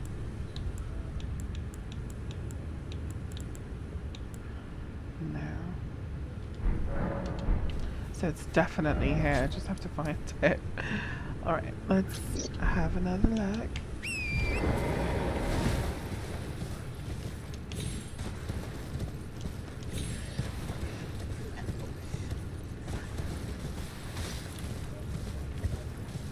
There's also a worm face praying to a grave with a nascent butterfly.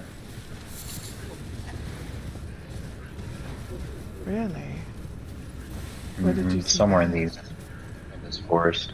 I think he's actually closer to the tower, the Mirage Tower, Oh, okay. which I think has Hellion stuff in it. I think it does, yeah. I'll have a look in just a second. Oh, oops. Don't chase me. I was just running through. In fact, I'm not even gonna fight them. I'll just run through and see if I can find a shield.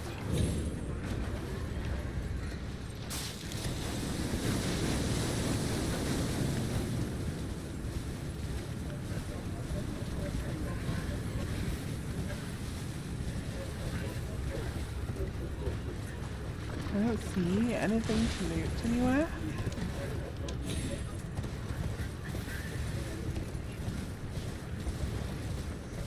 So maybe it's in these rooms.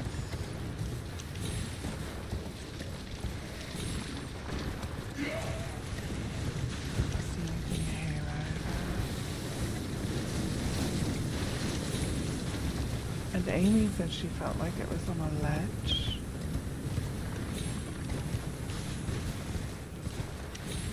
I could also just look it up instead of wandering around aimlessly like this. But for now, let's abandon the search for the shield. I'll look that up in a moment. Yeah. All it says is found inside a crumbling building. That's all it says. The directions I gave you were spot on, but I don't know why you wouldn't have it already. You know, okay, so once upon a time, when I was still new to this game, I was like, I'm gonna sell. And Tweaks was like, what? I was like, yeah, I'm selling all this shit I don't need. And he was like, that's like not a thing that you do in Elden Ring. And I was like, I gotta have all this shit in my inventory. It's like, Kate, your fucking inventory doesn't go full. Like, so yeah. Yeah, the only thing I sell is like when I'm farming for drops and I have like a bunch of multiple drops to sell all that crap. Like the blue silver set, it's so hard to get. Yeah. I think I still just put that in my chest these days. Because now I'm like afraid to sell. So I'm like, I'm gonna get laughed at. They're all gonna laugh at you. If you sell. So. Yeah, so PTSD. Stupid.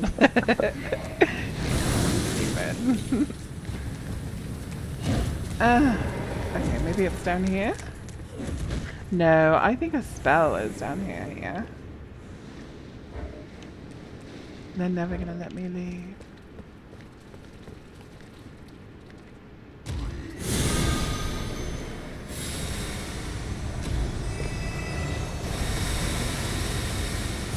Did you try going down those stairs? Did you see what was down there? In here? Where I am? It's hard to say because it's so delayed. No, but I did, in a moment I will, yes. I don't know how else to say that. Okay, let's run away, run away. He swung something at me. You did go down, and the chest was open. Yeah, so I've been here. I think what you get from down there, though, is the spell that tells people to fuck off. What's it called? Tree Wrath? Something Golden Wrath? Something like that? Yeah. But let's, for now, Is that baby Kadira? For now, let's... He looked at me. Let's go to... Was that a where are you meow? You know, I used to think it was because she was in heat, but then she got spayed. So I really don't know why they're doing it. I think there's a chance that a baby Kadira's spay wasn't done properly, but because she still like does the thing where she like arches her back and she like wants very specific kinds of attention from you. Oh my god! Look at this! I wish I could. Oh, yeah, there's a delay. Sorry. You know what? I'll stream on Discord for you also, so that you can see exactly what I'm looking at when I'm looking at it. Till then, you'll just have to describe it. There. Now I have a double stream. Okay, why is everything upside down? Okay, anyway,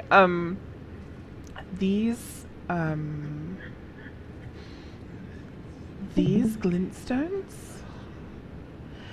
they're only present in one other place in the entire world. Or rather, in the entirety of the lands between. They are like kind of white black with stricken through with gold. They're I see. Yeah. So They're over by Farum, right? the only other place that I've ever seen them, they could be by Farum Azula. That would be nice for me to go find out. But the only place that I've actually ever seen them is in that invisible, not in the rise in the north that you have to cross that invisible bridge to get to. Oh, I see what you're saying. Yeah, I've seen them in the one by the Farum Great Bridge. I'm almost positive. Really? Okay, I'll have a look. Let's see. Doodle-doodle.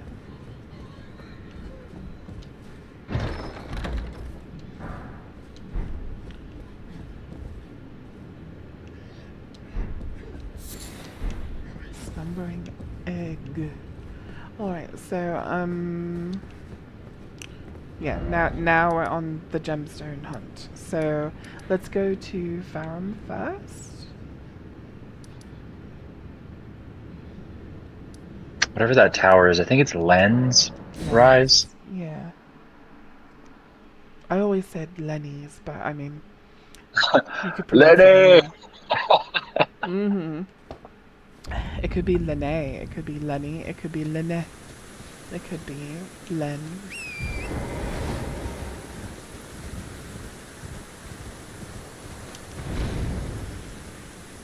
Oh shit. Oh, Nailed it.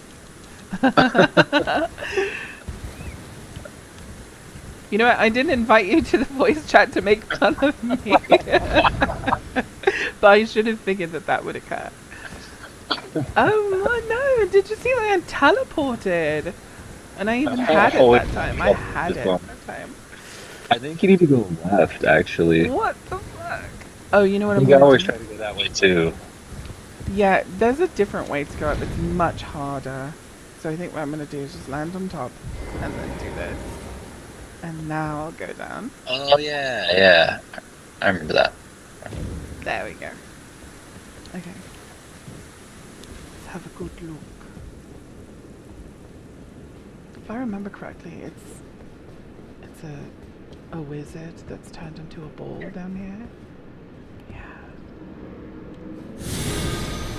Yeah, why are these all over consecrated in that one cliff ledge? I think it's near the Red Wolf. Yeah, we can go there next actually. After we do the thingy. I think the reason why is because it is here. Yeah. Okay, so there's 3 different places in the world where there's this kind of glintstone. And you know what I think? I know I have a bias because my favorite color is purple and I'm obsessed and la la la. But I think they are purple on the inside. Do you see that? I do. And then they're stricken through with gold. I'm actually going to go inside of one. They're stricken through with gold. Dope.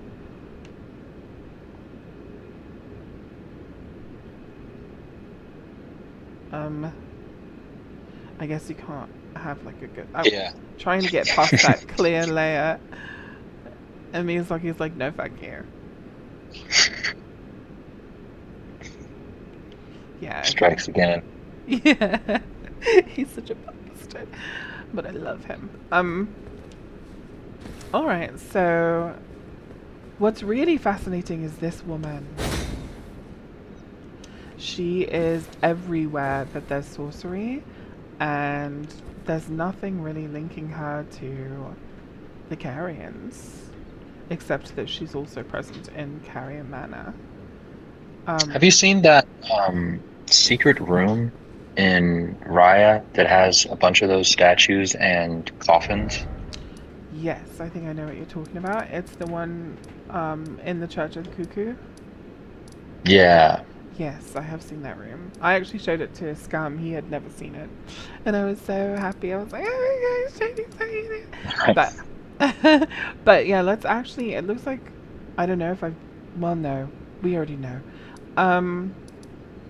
But, oh, that's where we wanted to go. We wanted to go to the wizards in Consecrated Snowfield, which I think they're in, like, this area. Where's my first? They called those the Seeds of Stars, and that mist that they put out is actual, like, stars. So if you go to, who is it, Azur's old room, there's one of those graven masses there on the ground, and up above in the roof, where the ceiling is stars, like a night sky. That is fascinating. Amy says, have you ever done a look at the paintings found only in the Rises? I spent a long time on my own trying to figure them out and what story they're telling. You know, I've thought about it, but I never really documented them. But that's a really good idea. We could actually do that. And take screenshots and like put them all in a chart. See if there's any links. She said, I just love seeing you as obsessed with everything as I have felt. I'm also so curious who that statue depicts. Me too, baby! Yes. So we definitely want to explore that now. So yeah, let's do that as soon as we're done here. I also think it's really interesting that there are places where there's just sunstones that just light the way. And I was thinking about that as well. I think both mentions them.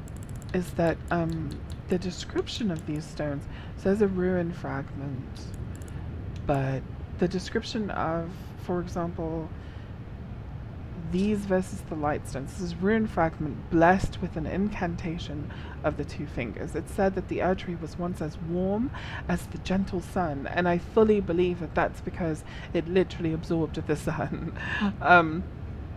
And would gradually heal all who bathed in its rays, but slowly over time it lost the sun's power because, you know, it can't photosynthesize itself.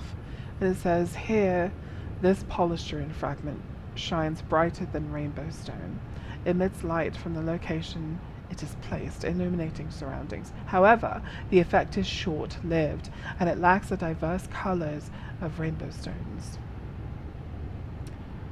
Which I think this is like a microcosm of the same story. It lacks the diverse colors of everything it's rejected. It's gold. And its gold only lasted for a little while. May serve as some benefit in dark places or at night.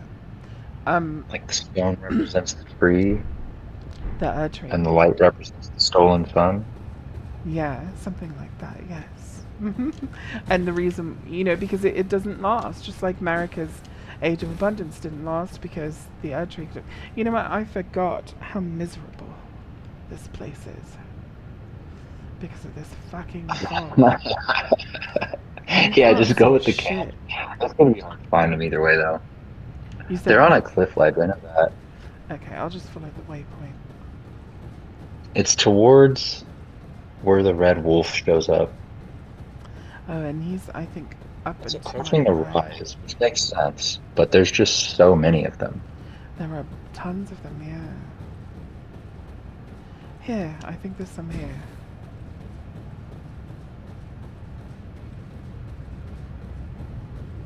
Overlooked. A Megala Lily. Okay. So was he coming from or to the Halig tree? Megala? No, that person who had that lily. Oh, good question. But I mean, the Megala lilies grow kind of everywhere, so maybe That's he, true. maybe he was, like clinging to it with hope, and was Mhm. like, you know, yeah, the place of our salvation, Megala's Halig tree. How devastating to find out. Oh, I think that's one there. To find see. out that, like, the place where you went for refuge is not only is it not there anymore. Is it saying something? Listen. That would be awesome.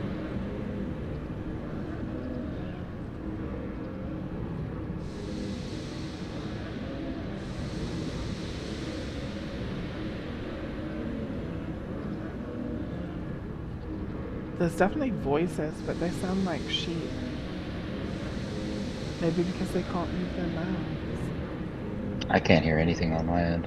Here, let me turn the volume up. Oh, it's I think the because- sound is only as far as I am. yeah, the Discord stream is just you and I. But that's kind of better for me because your sound is so loud that I can't even hear you sometimes over the in-game sounds, like when you're fighting. Oh. I thought people would like that, but now I know better. Okay, what do I do? Oh, I think you can turn the volume of my stream up by right-clicking on my stream. Alright, let's Noise see. suppression, maybe? Yeah, I can't really tell if they're saying something, but it really sounds to me like multiple voices. Really weird.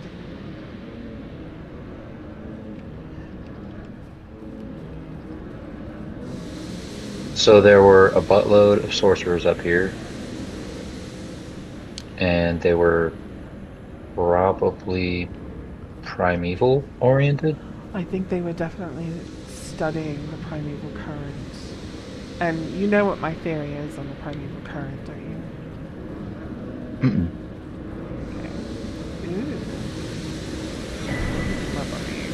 Oh no! Ah, That's a cookbook I've never seen before. Let's see what it gives us. Oh, we can't.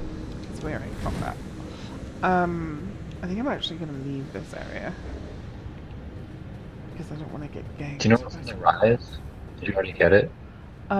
It is the Graven Oh, that's right. Talisman. It's the stronger version or whatever. You're way on that.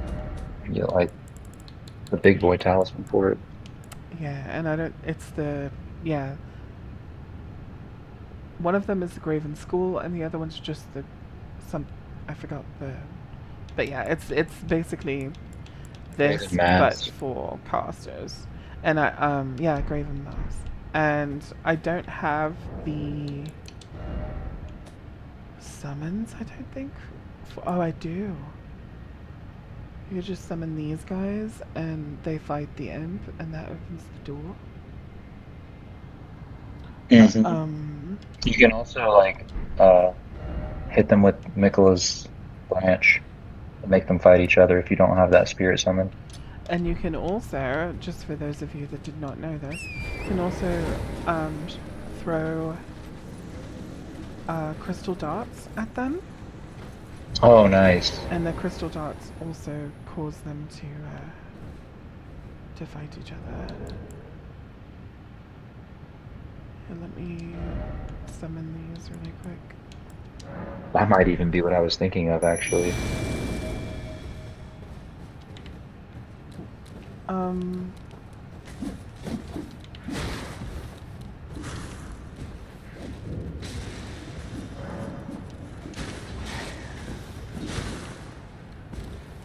Albinoric rise.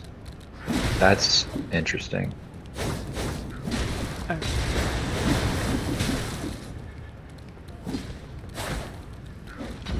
As It if is all those interesting, Graven it says were Albinoric. Albinorics. They just have to kill it. They have to kill it. Perfect. Good job, little guys. I wonder if there's a painting in here. There is. It's always this tower. Have you noticed that, Amy? It seems like it's always this tower. I feel bad for them now.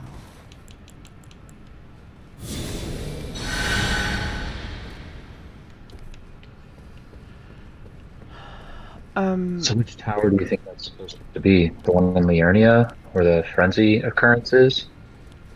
Maybe, or it could be. There's one in I think it's also Reaping Peninsula, where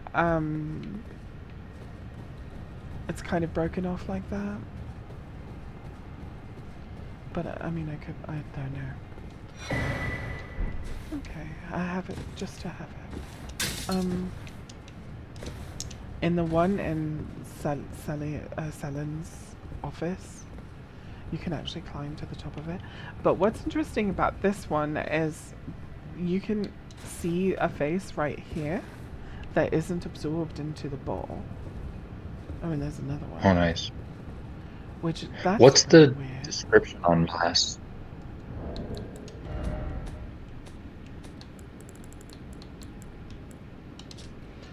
A talisman depicting the first school of Graven Mages, a nightmare that would continue to haunt the Academy.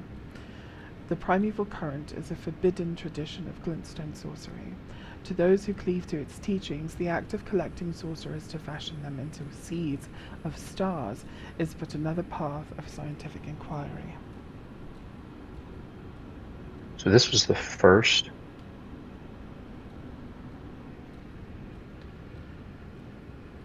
This one is the first one. No, I mean, it says this was the first school of... Oh, I see what you're saying. Interesting. A talisman depicting the first school of Graven Mages. I see what you're saying, but this is also where we find it, so I wonder if that's what it's trying to say. Yeah. And then there's all of those outside, and they do look like this. That's interesting. I wonder if... And some of them have blue eyes, and some of them have green. Is that purple?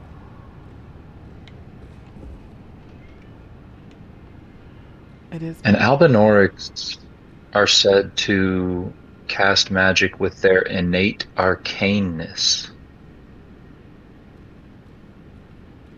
Yeah, why is this called the Albinoric Rise? An arcane, well, it's technically just like mystery and mysticism, but I was just thinking how it's linked to the meteoric ore sword and how I'm not really sure why. You mean the Graven School Talisman? No, arcane. Oh, arcane.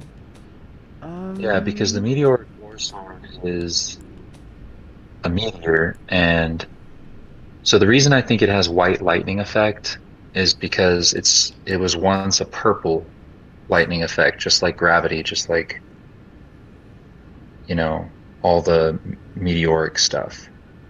But it's white because perhaps it went through an eclipse during some part of its process, whether when the meteor was falling, when it was forged into the sword, or technically it's an arrowhead. So I'm not sure what's going on there, but it's clearly gravitic because it pulls you towards the target and then it repulses them away. And it has that same lightning effect that other gravity magic does, but it's normally purple. So why would we have one occurrence of it being white? It's also fascinating that it says that it's an arrowhead that was once part of the old god's arsenal. Which old god?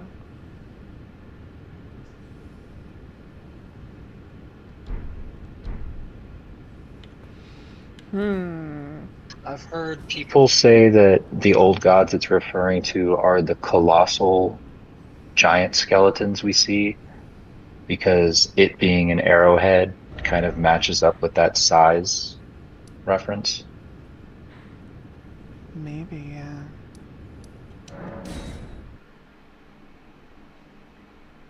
Oh, that's what I was gonna do. I was looking at the that ball of wizards. I was gonna tell you about what I thought the primeval current is. And I'll do that in a moment. Oh yeah. But I wanna look here really quick.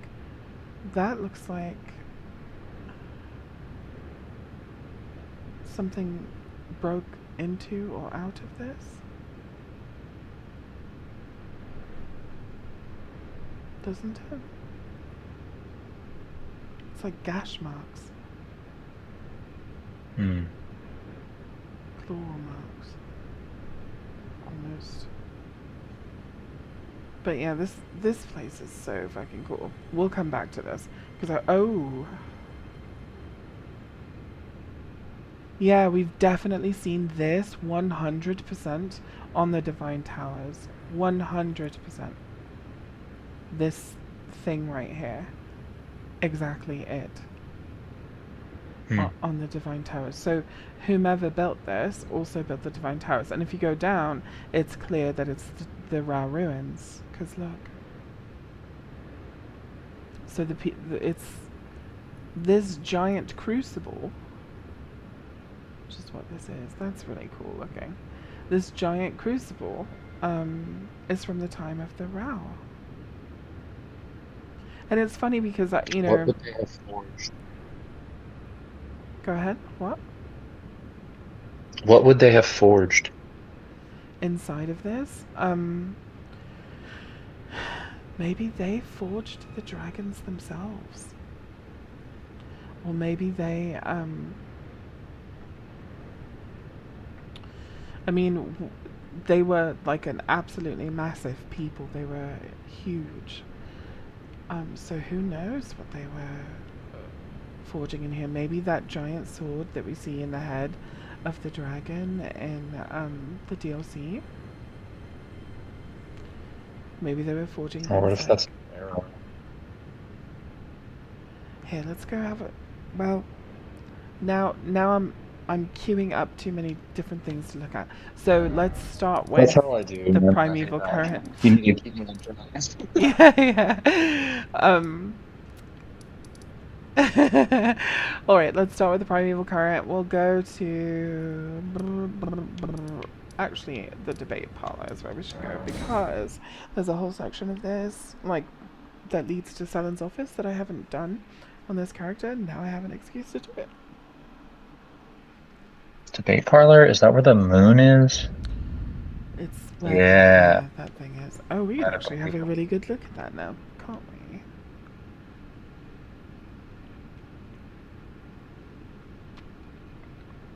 How cool is that?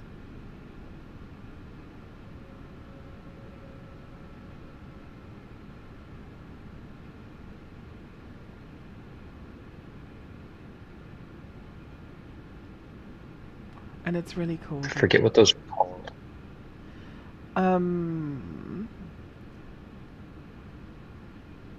Not a...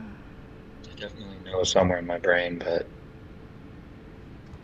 I can't think of it. It's called called like a geo something.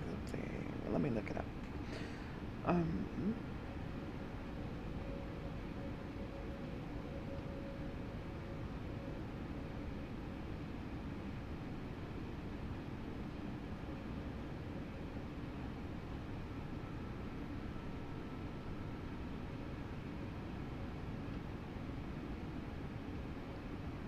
It's not like a planetarium. It is called a...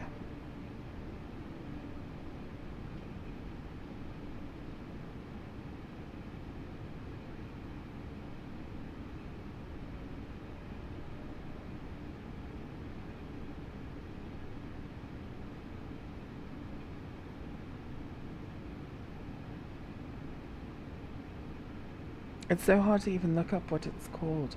It is called a...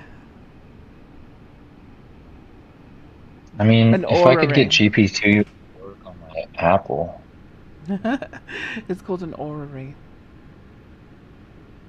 orrery. Yeah, O-R-R-E-R-Y.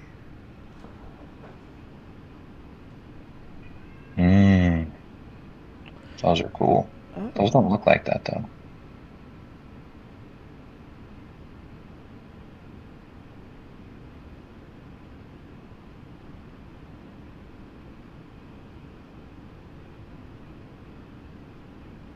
Anywho, Primeval Current.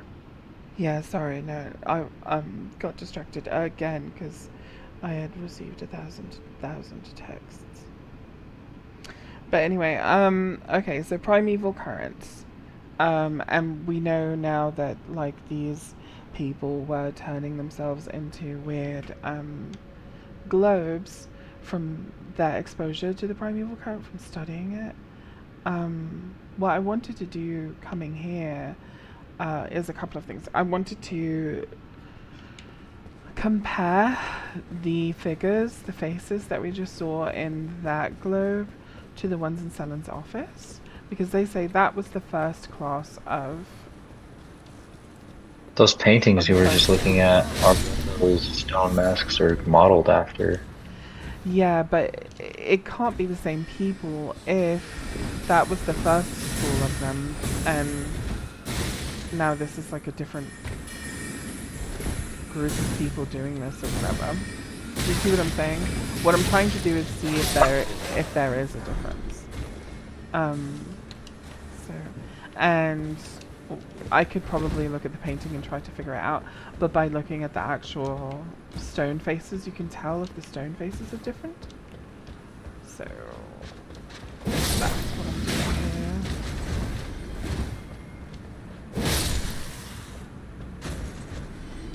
And Have you then unlocked the way to Azur's office? to whose? Sellen's? Azur? As oh, that's right, it's his. No, this would be the first time I'm doing it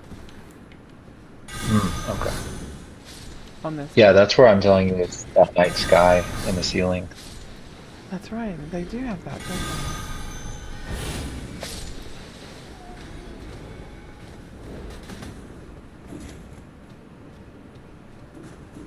It's almost like that's how they did something similar to Seeds of Stars in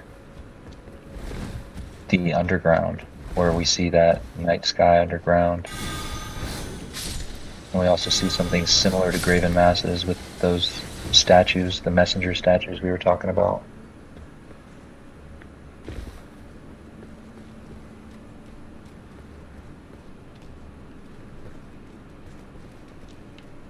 I think that thing is still following me.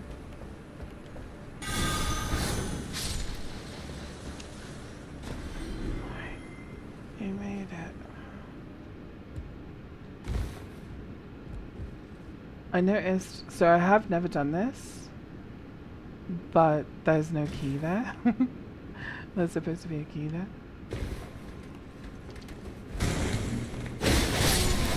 It just disappears. Yeah, I guess so, if you... Have I been there? Because there's loot missing, there's other loot missing as well. Maybe, you know what, maybe I've come here just for the key. Just to give it to what's-his-face. That seems like something I would You do. dropped the ladder. Because there's a shortcut if you drop a ladder around Over here here, somewhere. right? Yeah. There it is. I did drop the ladder. All this time I could have just gone up the ladder. I totally forgot where this was anyway. He's gonna shoot the stupid things at me. He didn't have a chance to, yay! Okay, so yeah, it is exactly the same. It's exactly the same. Yeah, I have a message right inside that hallway that's like pointing up, talking about the night sky. I wonder if it's one of those things where when you go closer to it, it disappears. No? Nope. A little bit. Not the same as the one in Astel's arena.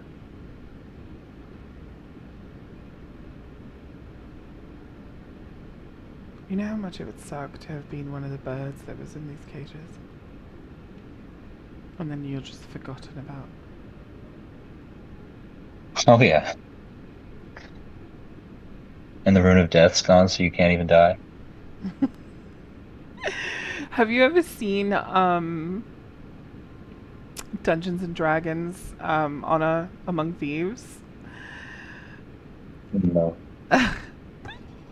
It is so funny. There's actually a scene that's like that where they're using this thing to talk to dead people to try to find this helmet, and they leave this guy alive, and he's like, you're supposed to ask me 5 questions, hello.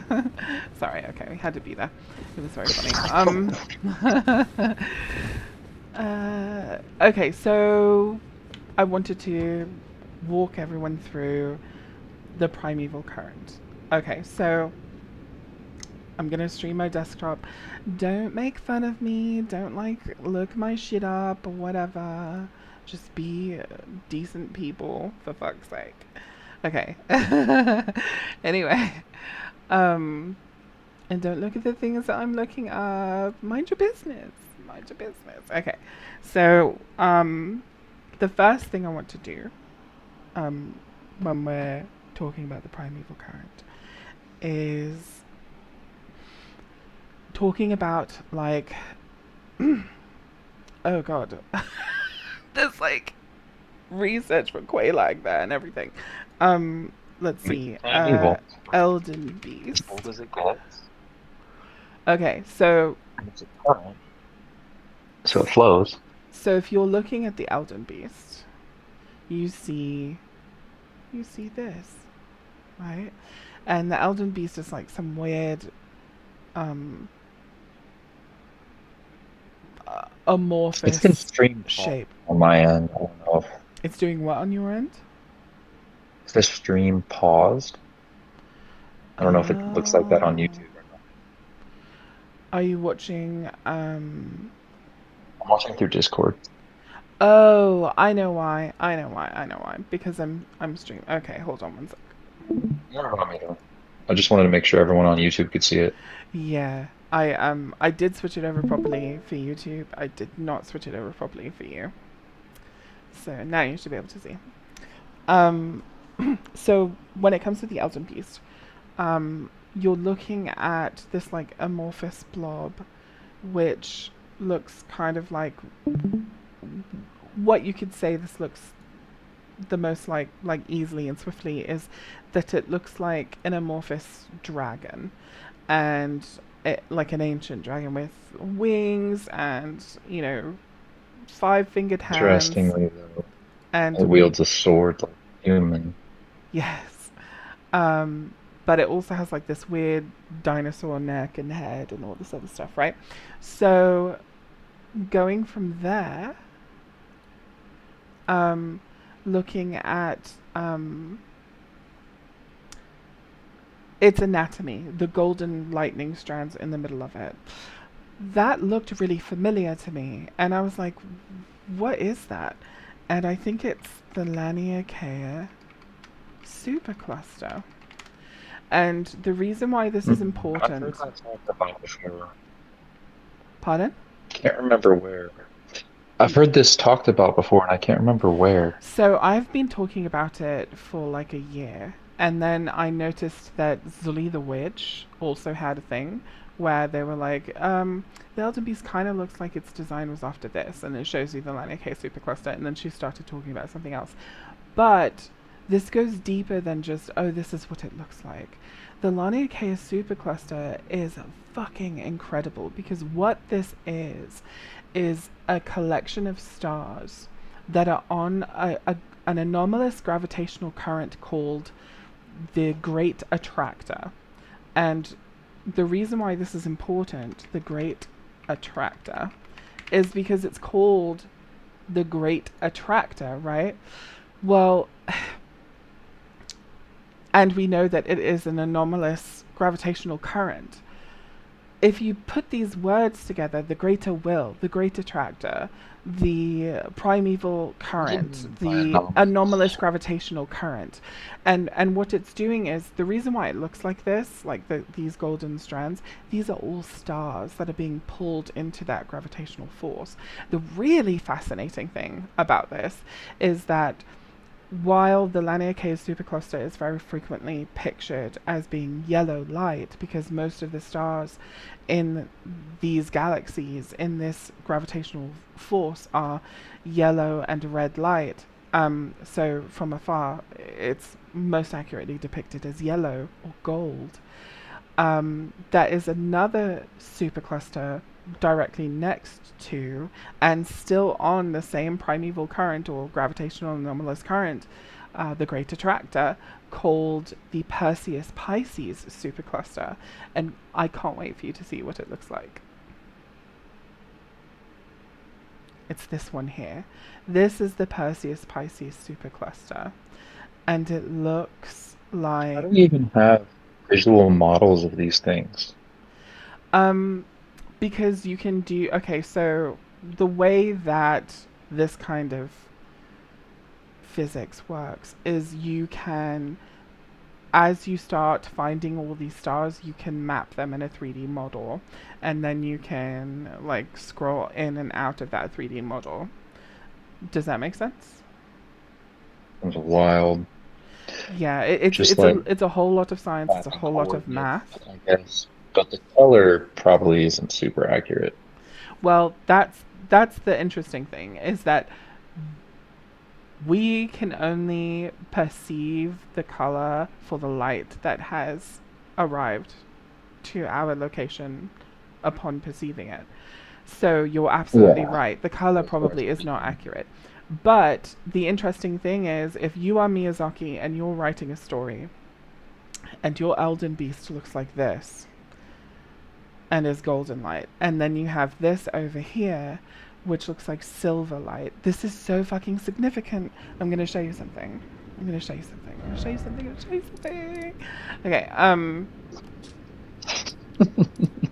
really excited because it's been a long time since I feel like I've shown anybody anything that like is something only I've come up with, and I don't know. It's a whole thing. But I've actually gone to the wrong place. I'm so excited I've gone to the wrong place. But it's like super there it is. Night Sacred Ground. I just can't wait for you to see it. So everywhere that we look in the Eternal Cities, what do we know about the Eternal Cities? We know that they were cast underground because they were trying to create their own lord, right?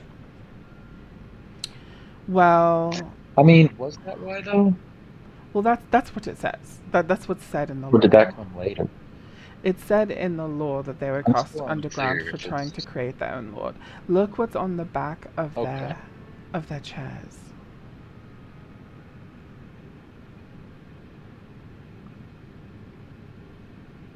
These people worship the stars. I've always thought it looked like a tree, and when we were talking about that silver tree, I was thinking that that could have been similar to what it looked like, almost What- like an evergreen. What if the trees...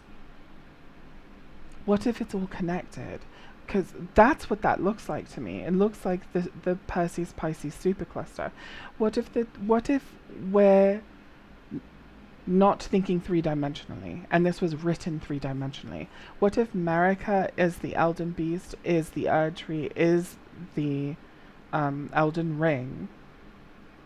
The same way that the lord that they were trying to craft is the Perseus Pisces supercluster, which would be a different Elden Ring, the Lord of Light or whatever, or the Lord of Night or whatever. It would be the same depiction. What they were trying to do was create a rival for the Elden Beast, create a rival god for the Elden Beast / Marika, create a rival Elden Ring.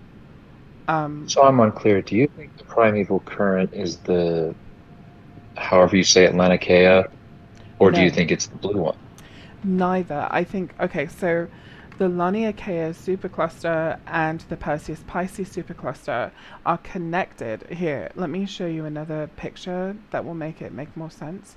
They're connected on a singular gravitational force. And that single gravitational force is called the Great Attractor, which that's what I think is the primeval current, the Great Attractor. And the Great Attractor has clustered multiple different superclusters into its gravitational force. It's really hard for me to find. I'm probably going to find it under this one. Greater will is the intelligence behind the Great Attractor? I would say more like the greater will. I really don't know when it comes to the greater will. Okay, here we go. So Laniakea supercluster is this one. Perseus Pisces supercluster is this one. The gravitational force, the wave that they're all attracted to, the Great Attractor. It's pretty similar to the centipede.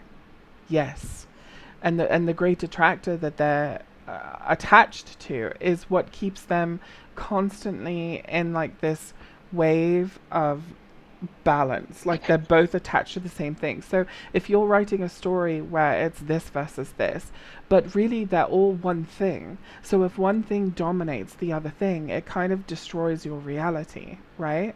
So if you have the Nox trying to like summon this, I also have another, this goes along with another theory. Oh my god, I'm gonna my head's gonna explode. The gold and blue also looks like Godwyn and Ranni.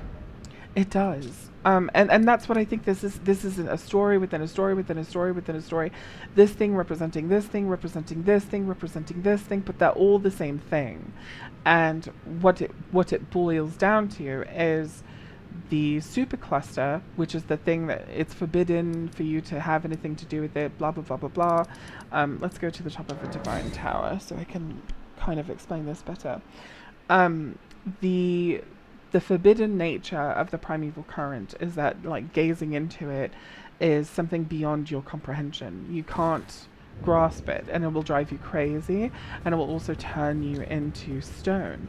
So deciphering the primeval current, I think, is the wisdom of stone. A long time ago, the Rao, who are now a fallen people, I think that they were cracking the wisdom of stone. They summoned the Elden Beast here, and they did so with these divine towers. Look at these patterns, these recurring patterns. First of all, here, let's go above this. Above. When you look down, you have a circle, and then you have the same 2, 4, 6, 8 thingy-mabobbies all around it, right? Right? Do you see what I'm seeing? Right. Yeah, I do. Okay. So then when you come in close and you look here, you have the circle, which is literally a golden meteorite, and all around it you have 2, 4, 6, 8 thingy-mabobbies. Helgod also has those 8 dots around its center. Exactly. And that was the god of the sun, right? And if you look here, you have 1 tower, 2 tower, 3 tower. There's another one somewhere over here. 4 tower, 5 tower. Yeah, there's not enough because we're missing some shit. Because the world has been destroyed, and unless it's something 8 within 6. But I think that they summoned the Elden Beast here, especially because if we go down to the Deeproot Depths, oh, we don't have to. When you go down to the Deeproot Depths, you can collect this spell that says this legendary incantation, blah blah blah. It is said that long ago the Greater Will sent a golden star bearing a beast into the lands between, which would later become the Elden Ring. I don't think that in the advert when Marika is becoming a god and she's like raising her arms up, and so many people have said like the wind that's blowing and everything must have been the impact of a meteor, and that sound that you hear in the background must have been the Elden Beast roaring. The Elden Beast doesn't roar when we fight it. It makes no sound ever. I don't think that's what it was. I think it's an inaudible sound. Because sound is always used to summon, and that's the exact same visual effect for summoning with sound. So I don't think that was the event when the Elden Beast came to the Earth. It's such a low frequency that we don't hear it. Something like elephant bellows or something like that. Well, what I think was happening in that moment is Marika was ascending to godhood. But I don't think that sound was the Elden Beast. I think it was atmospheric pressure. And we heard that because we're so high up and we're between two giant towers. When we Which are... one are you talking about exactly? Because I'm talking about when the Elden Beast grabs Radagon, forms him into the sword, and then summons this nebula. That's what I'm talking about. I'm talking about the Gate of Divinity when Marika becomes a god. Okay. So when she's up here, she walks between these two pillars of dead people, and she lifts her arms up, and in her hands is like the strands of gold that would become the Elden Ring. But while she's there, there's like a howling sound, which literally sounds like wind. And then she's like raising her arms up, and the Elden Ring or the rune arc in her hands is slowly getting bigger and bigger, and her hair's blowing back and everything. I don't think that was anything more than atmospheric pressure. And because she's up so high and like this godly thing is happening, so wind is starting to blow, and as it blows through these two things, it's just like my voice is happening right now, because literally this looks like a voice box. This looks like vocal folds, and if you blow air through it, it's going to howl. So I think that's what was happening. She was here, the wind was roaring through there. Crap, looking at the tower or the gate as vocal cords is very trippy. Yeah, especially especially considering sound summons. Yes, like a bell. Yeah. And so while this was happening, the other things that we know, and look straight ahead, like what could be behind those clouds? Could it be the sun? So I'm just thinking like, I think this is all connected, because before Inirialim even existed, if we go back to the Lands Between,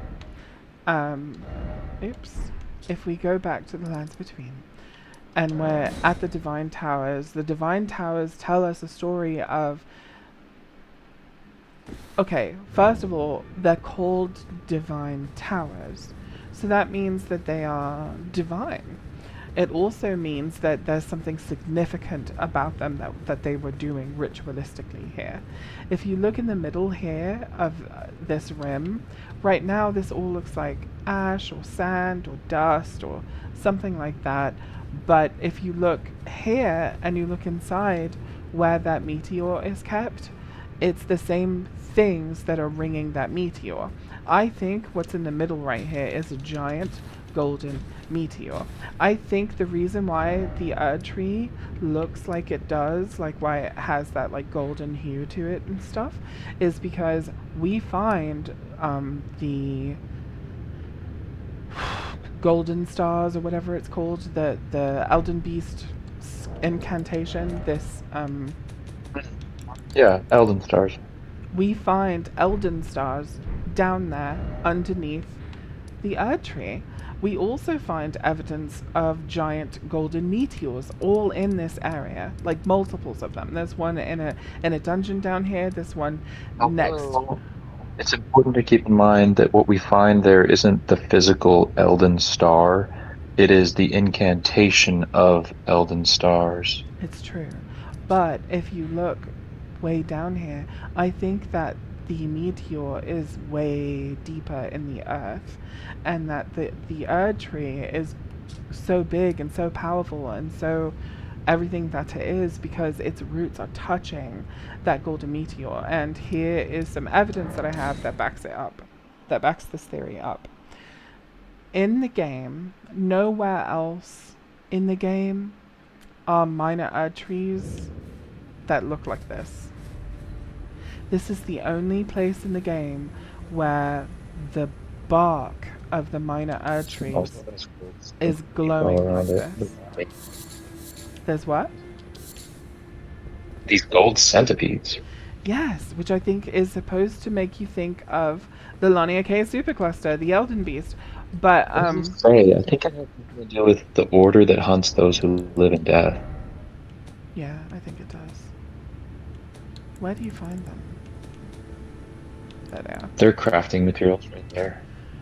The golden desiccated remains of a centipede, kept as a fetish by Golden Order fundamentalists, especially the hunters of those who live in death. As such, they're found near churches and similar. So, but like I said, even this, it looks like the inside of the Elden Beast. It looks like that What does string of this tree stars. have to do with those who live in death? Okay, well, stop derailing me. Because I'm gonna lose my mind. Oh, sorry, following please. My bad. So if you look at these minor Erd trees, do you see how the bark of them is glowing? Do you remember I was showing you a minor Erd tree earlier, and its bark was not glowing? Yeah, Do you know what's yeah, I've noticed that about this tree. Do you know what's beneath here? I don't. The sealed tunnel. And at the end of the sealed tunnel,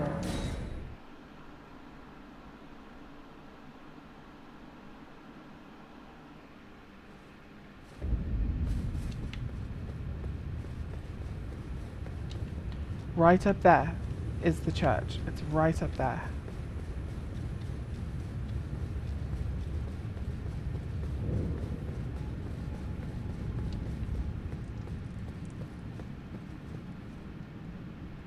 Nice. A giant golden meteor.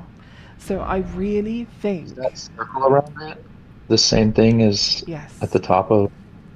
At the top of the Divine Tower. Interesting. Yes. And so I really think, I feel very strongly that the Erd Tree itself is so magnificent and so incredible because it's built atop a giant golden meteor. Well, not built on top, it grew on top, but like that's what's inside of From it. its root system. The other cool thing is if you look here at this rock,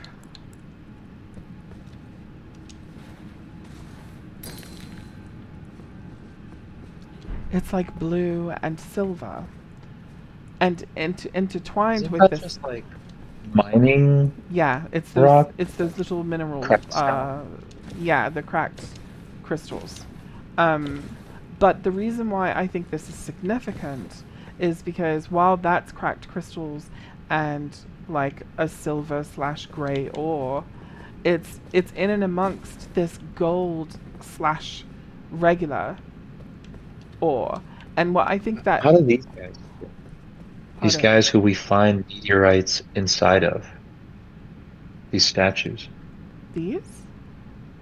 Yeah, we find meteorites inside them. We have to use things like dragons and trolls to break them, and then get the meteorites from inside them. So the things I mean- that are inside of them are dragon scales, because it's always Which are meteorites. whetstones. Are Which they? is why we find these guys down by meteors. I don't think those are meteorites. That's the Dragon theory scales? I'm going with. Don't do that one. That's Placidusaxis. Do regular ones. Mind near the foot of the Erdtree. And they all say different things. Mind near the foot of the Not all Erdtree. of them, but like they have classifications essentially. So we find these growing in these mines. And these mines are caused by meteorites. Like these are what you pick up that are glowing gold and glowing white.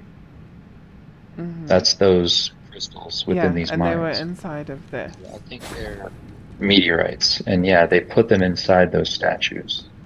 So who is that guy, and why does he have meteorites inside of him? I think it's Radigan, and I think it's a later edition. And I think it's... I mean, I don't know what the significance of hiding them in there is, but that's what I think it is. And I really do think it's Radigan. And like, but what I was trying to That's say, what I thought, but what I was trying Oh, to sorry. say before, no, it's okay, is so this rock is struck through with gold. And I think the reason why is because when a giant golden meteor hits, like, of course, tons and tons of gold is going to plume in the air. We know that when dinosaurs went extinct, there was a giant meteor that hit. And there's something in geology called the KT boundary that was literally, and what I'm trying to remember what the mineral is that you find in the KT boundary, but it's very rare on Earth. But when that meteor came and hit and quote unquote killed the dinosaurs, it left such a huge impact on the atmosphere and on the Earth's crust, because this introduction of this new mineral that was vaporized and shot into the atmosphere and like just traveled all around the world as a dust cloud. Everywhere on Earth you can see the KT boundary. So I think gold must have vaporized and been in the air everywhere, just like it was here. So you can see it in the rocks. Well, if my theory about the Elden Ring, I'm sorry, not the Elden Ring, the Erdtree growing with its roots entangled with a giant golden meteor is also works with my other theory that there must have been at one time like a silver tree of knowledge and a golden tree of vitality, then maybe this is linked to that silver tree of knowledge. Maybe the Perseus Pisces supercluster is linked to the god that they were trying to summon to rival the god that came to the lands between with these golden meteorites, as you know, the So Elden here's the thing. Beast.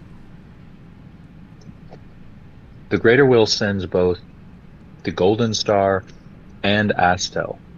And Astel seems much more linked to that blue Yes, side of it.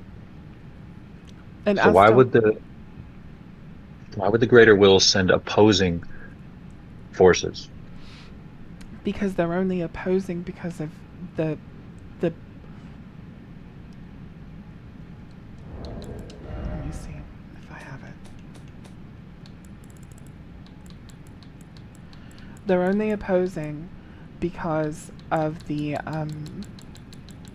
fly in the ointment is people, is the gods no better than man. The fly in the ointment is that these things are all meant to be balanced, that you're supposed to have both silver and gold, and they work together in this giant, massive, great attractor. They are one thing. Is contrivance. Pardon? I was going Turtle Pope. What did you say? Heresy is but a contrivance. Yes, literally. Heresy is but a contrivance. So all of these things were meant to be one. And that was the mistake. That was the great mistake, was to say that the Laniakea supercluster and the Perseus Pisces supercluster are not part of the same primeval current great attractor. Now does that make sense? Now, like, is my theory coming together for you? It does. And it actually encompasses your smithing stones being meteorites pretty well too. I mean, it fits. It doesn't at all grind against Dragons, meteors. dragons. What? I said dragons are confirmed meteors. Just kidding, but also maybe. Maybe that's what it's actually alluding to, because literally when George wrote A Song of Ice and Fire, he talks about how long ago there were like however many dragons, and they flew really close to the moon, and the moon became too hot because of the dragons, and so then the moon cracked and 1,000 dragons poured forth into the world. That literally sounds like if there was a celestial body and it cracked and downpoured all these life forms, because we're also talking about a meteor striking rock and from it coming these meteor people, the Alabaster Lords and the Onyx Lords, right? So it all is like starting to connect and make sense to me from this theory. And I have no... How the fuck would you write this into a script? How can I make a video out of this?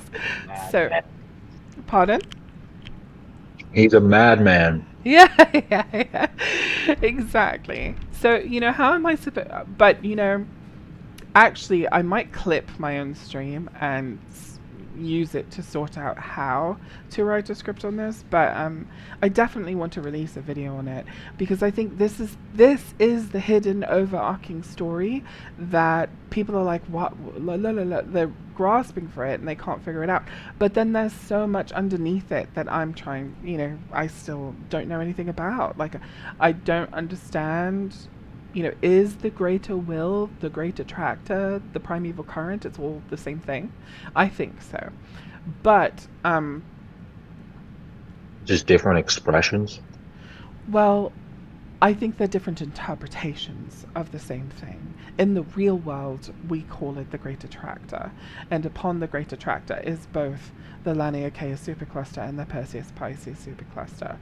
Well, the thing I'm talking about is the great attractor is more like a force, Yes. whereas there's also evidently intelligence behind these forces and structures. So the greater will is what I would attribute the intelligence to, Yes. whereas the great attractor would be more like a force. Well, So different expressions. Right. So, like in real life, because I am an atheist and a secular person who believes in science, I would call the great attractor like a gravitational anomaly, a force, yes. But when we're talking about in the game, someone else is calling it the greater will, and then someone else is calling it the primeval current, because they have two different perspectives on it. The people who worship the gold half of it are calling it the greater will, and the people who worship the silver part of it are calling it the primeval current. Gotcha. So, But they're both talking about the same thing, yes, in my opinion, which is which is this overarching structure that pulls everything together in balance, and that would be the one great, the greater will, the great attractor, the primeval current. And when you start separating it, because you summon one thing and the other, right? So you have Astal and Elden Beast, and they both come to Earth. We worship Astal, we cast out, worship the Elden Beast, cast out Astal, that you're like breaking the balance of the world. And you're like saying, let's focus on this part of the world and do away with knowledge.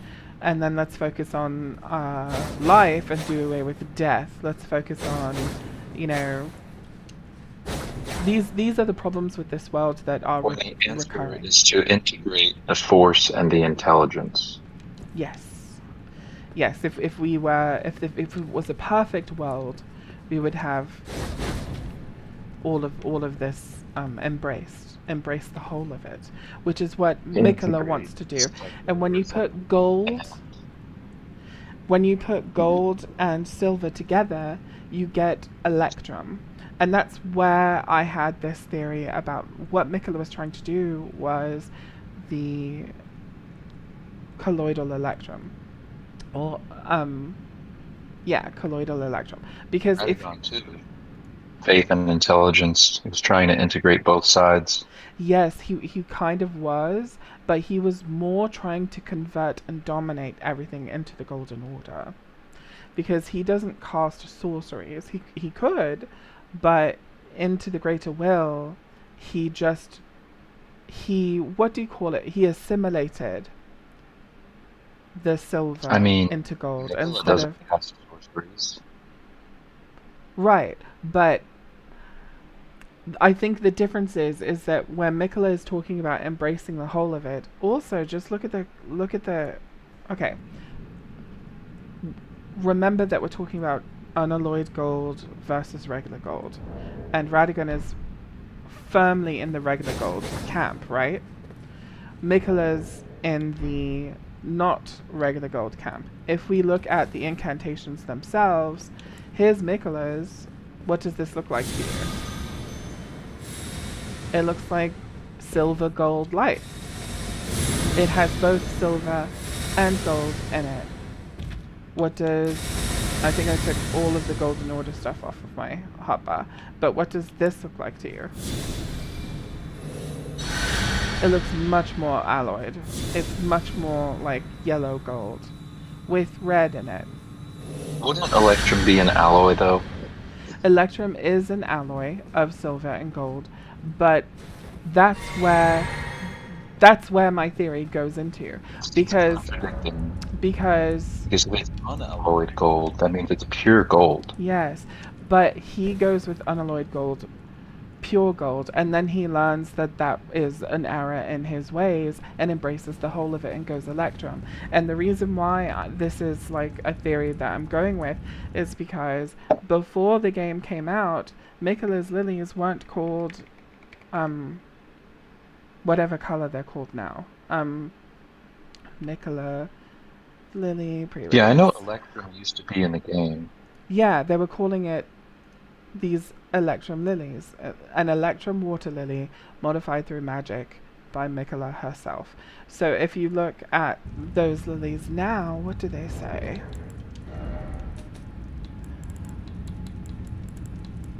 They say a delicate water lily of unalloyed gold that has started to fade and wilt. So I think it must have been at one point part of their plan to have Mikola pull these two things together.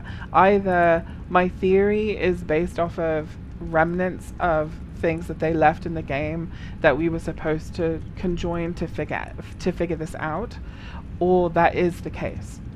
That Mikola, because if we go to the Halig tree,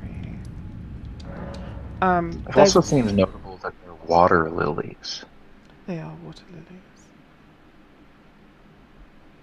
It's also notable that they're wilting. In fact, we never see any water lilies in full bloom. But if you look really closely at the sap that's coming out of the Halig tree, the other thing that, the other name for Electrum is green gold. And if you look at this sap, like, here, let me change the time of day because I'm gonna get all. I'll definitely see it. See the green. Yeah, it's like the sap is green gold, and so I think all of these things are connected, and I think they're supposed to be connected, and I don't know if we're still supposed to think this way or if these are abandoned parts of the story, because definitely Mikola's story has changed. What did you say? said that didn't change anything. The sun. Yeah, I know. I was hoping it would, but it didn't. It's like super overcast. But yeah, it's definitely green gold.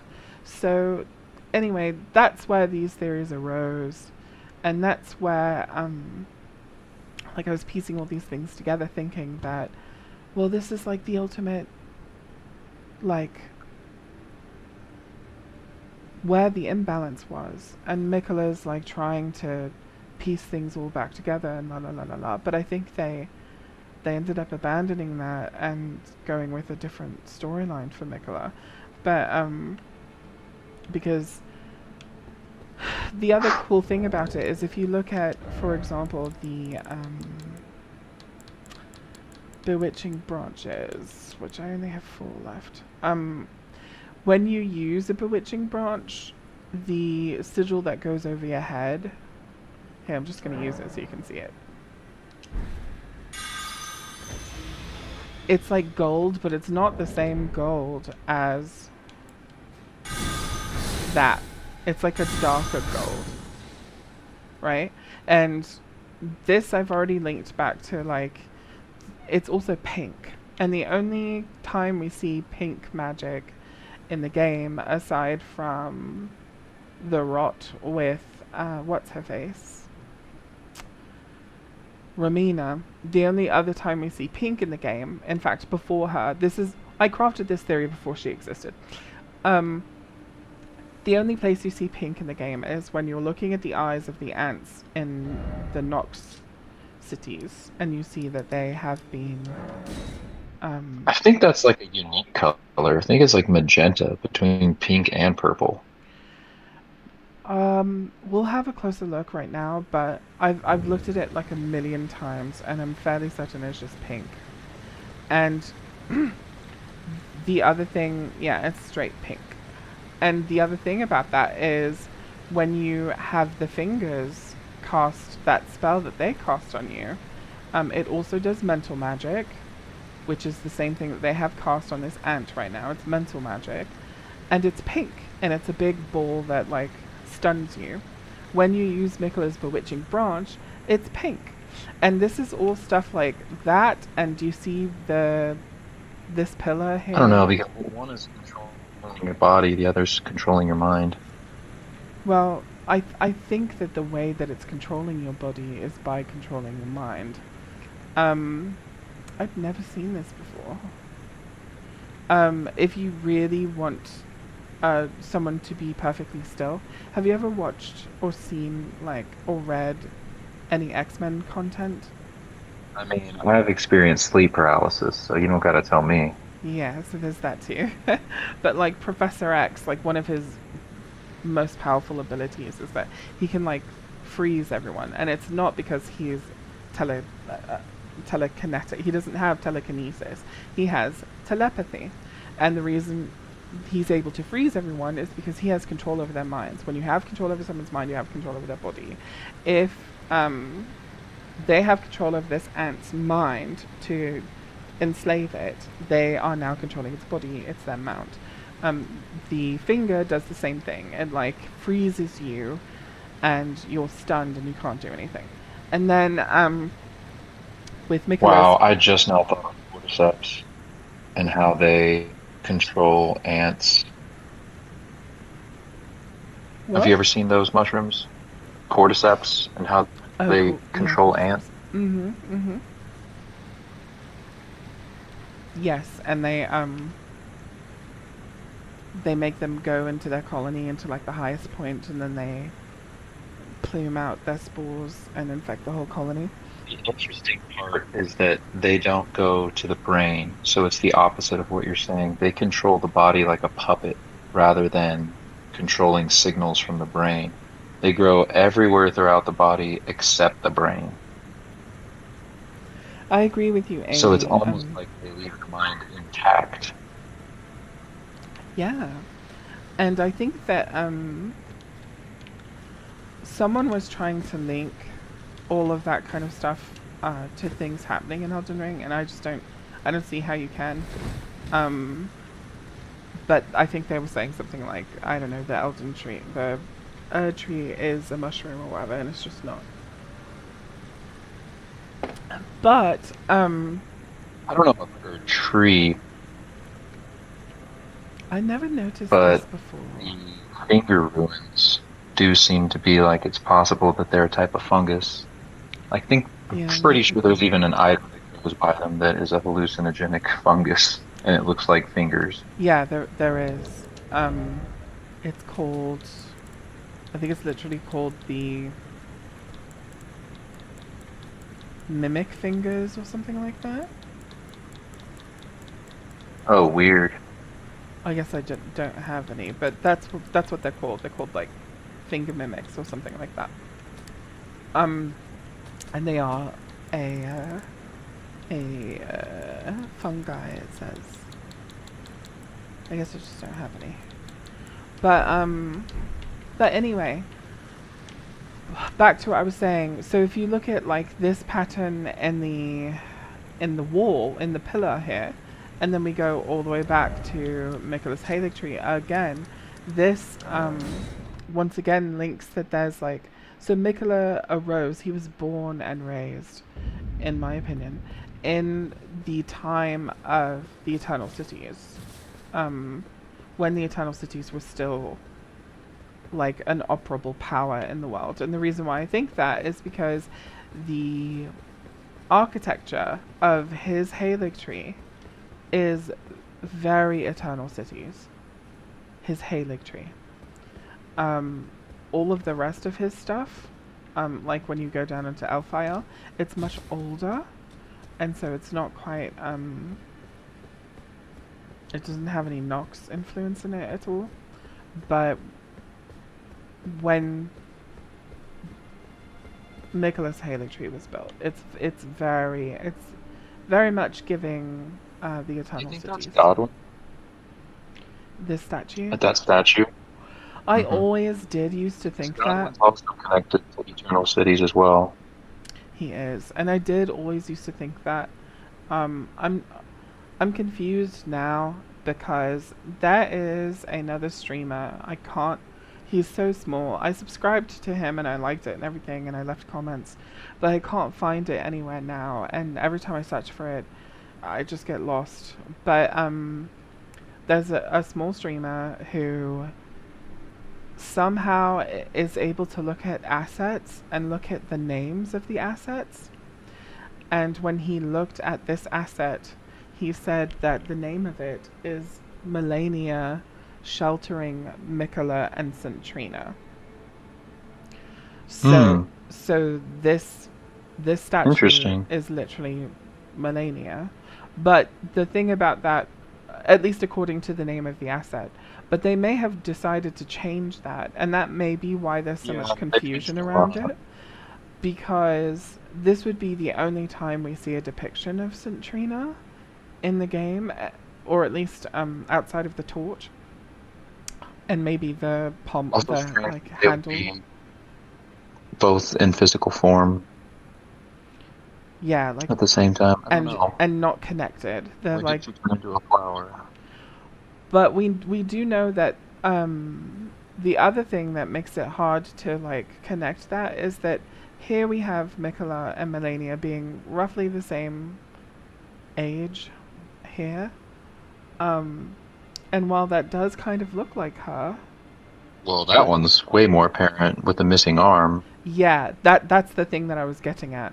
The missing arm makes it seem like, well, why isn't she missing an arm in the other one? But let's look at that headband. Is that the same?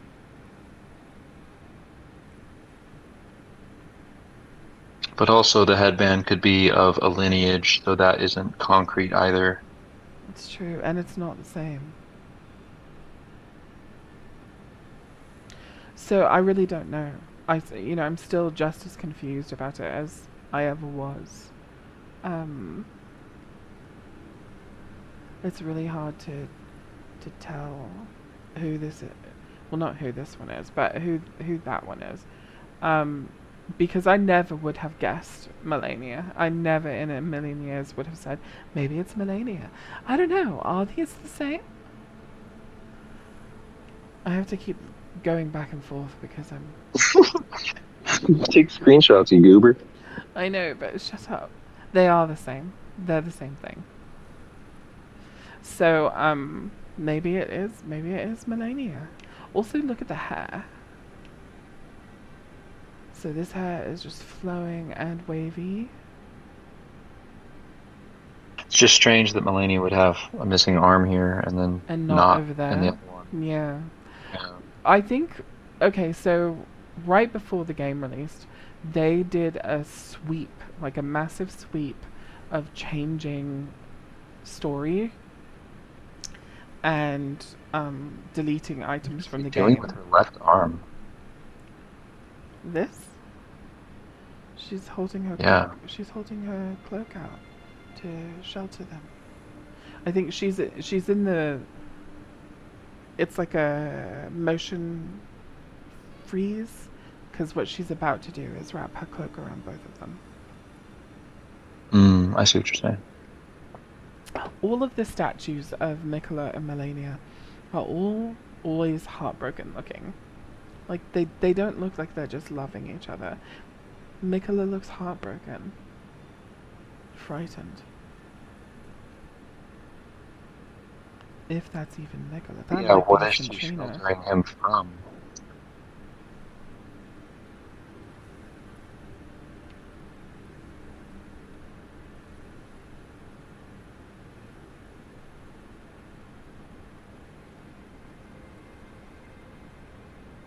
Yeah.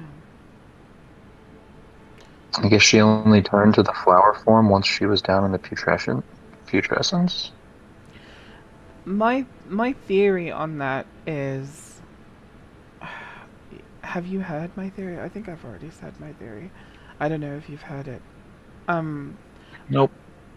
So my theory on that is that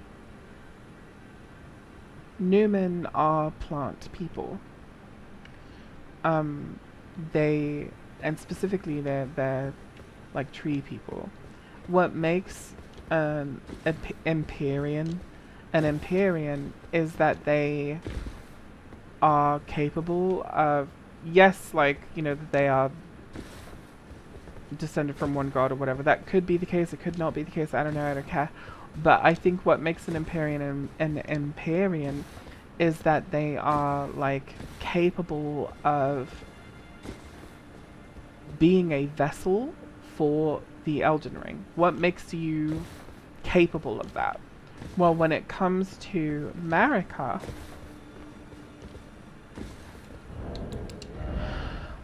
I think that, so, what's wrong with me? I'm so bad at navigating this stuff. You have to be made of clay.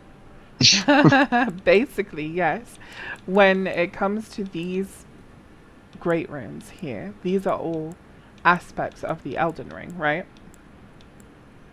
We know that when Marika shatters the Elden Ring, she shatters herself. We know that she is the vessel for the Elden Ring, and therefore she becomes, like, absorbed by it, and it by her. So when she took runes from the Elden Ring out, she took aspects of herself out.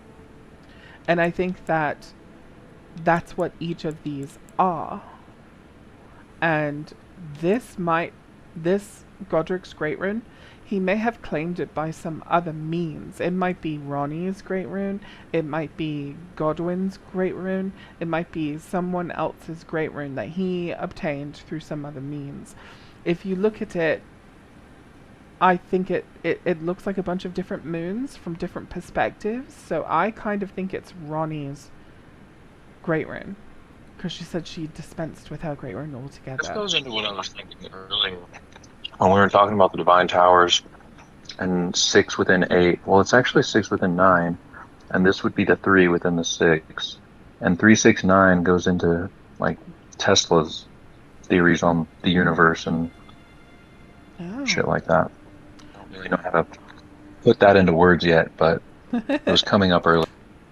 That's awesome. And you need to figure out how to put that in words, because that sounds like something I need to put in my video. But But yeah, I think so. So I think that Godric got this somehow, but it really is an aspect of Marika that probably was originally Ronnie. Um, and the reason why Godric has it is because he's the closest to where Ronnie's body was. He's the closest to be able to, like, take her Elden Ring, or her Great Rune or whatever. But then you have this one, Rykard's Great Rune, which has like that serpentine wiggle, wiggle, wiggle. Yeah, And if you look close, it's the snake, like the spirit of the snake eating the actual ring. yes, and I think that that says a lot that this ring used to be Rykard himself, and then this is Morgoth's Great Rune. This used to be Morgoth, and Moog, same thing with all of them. Why else would Melania's Great Rune from the Elden Ring be covered in rot, except for that it was inside of her and so it just got rotted? But it's an Elden Ring. So I think that that's my theory on that. So going back to I don't understand going back to why tree Android people. has all three circles, because the circles seem to represent lineage, and the center line seems to represent Marika. Because Melania and Miquella are on the same side, Radahn and Rykard are on the same side. I don't think you have Radahn's. And then Moog and Morgoth are in the same spot as well. So it's looking at lineage. The circles seem to represent lineage. And I don't understand why Godric would have all three sides or be that centerpiece. Maybe because it's not Godric, it's Ranni. And who is Ranni?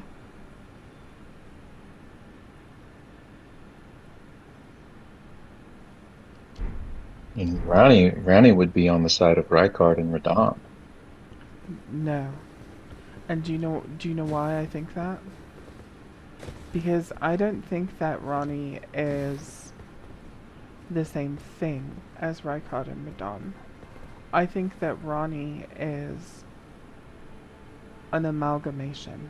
She is Rennala having rebirthed herself, fused with an aspect of Radagon or an aspect of Marika, which is why this was her Great Rune. It was her Great Rune, and it's gold because it's a piece of Marika. And I've heard people call that Godwin's before. I've never heard it called Ranni's. yeah, like I said, if you look at it, it's circles, and if you look at all the different circles from different angles, or take one circle out for another, or put them all together to be one ring, you know, it's moons in different phases. But then you would be calling all of the others moons as well, like with Radahn, Rykard's, Moog's, Morgoth's, as well as No, Melania's. not And necessarily, because They would each one of them be is all three depicting of like those a different thing. Each one it represents a different thing, and so like when we're talking about this is just a theory cult. Shut up. It's what I think is a Too possibility. logical. Well, no. It's okay to be very logical. And you know, I actually appreciate that for the most part. But and I especially like it because when you're trying to pick apart theories that I'm putting together using certain principles and stuff that you've already applied to it, if it works, it works, and if it doesn't work, it makes you wonder, well, which thing that we're using right now doesn't work? Is it that this is not Ronnie's Elden Ring or whatever, or Great Rune, or is it that these things don't represent lineage and Marika the way that you think they do? So, but One thing points to something, you know, the only thing that doesn't make sense there is the unborn matching with Melania's. Because Moog and Morgoth obviously makes sense. Radahn and Rykard obviously makes sense. But what is this Centrina was never unborn? born. And why is it related to Melania and Miklos? Because Miklos is the same as unborn and Melania. So it does seem to be representing lineage. Centrina was never born. She was absorbed by Mikola. Hmm. So one of my cats, baby Kadira, she is what is called a chimera. And I don't know if you know what that is already, but for anyone who doesn't know what that is, it's when two embryos would be twins, and they're like developing together. They would be twins, but then one of them kind of like absorbs the other. Sometimes these things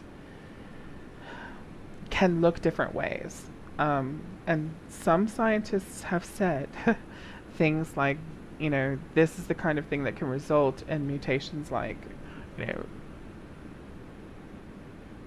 two beings occupying the same body, etc. Like having two heads or, being connected twins and stuff like that. Because it's different levels of the same phenomena, which is two embryos fusing together. So, my cat, she has a face that right down the middle, exactly down the middle, there's a seam, in science it's called something. Let's see what it's called. Septum? Is that what it's called? It might be. Developmental.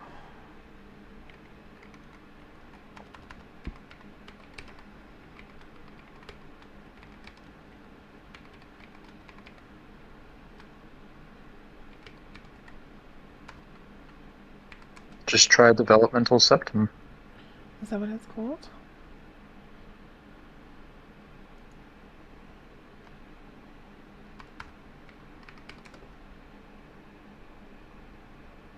It's what it's called in other forms of anatomy.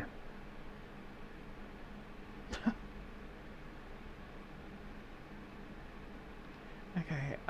It's like an intersection. Okay. Developmental seam. Meridian. How do you say meridian? Not that. Developmental seam and embryonic.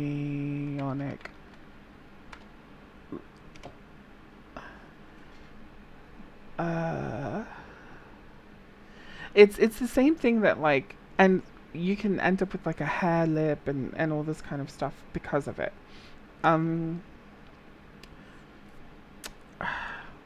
Anyway, we don't have to. Mustache on one side, not on the other. Pardon. Nothing. Gosh, now I really want to know what it is.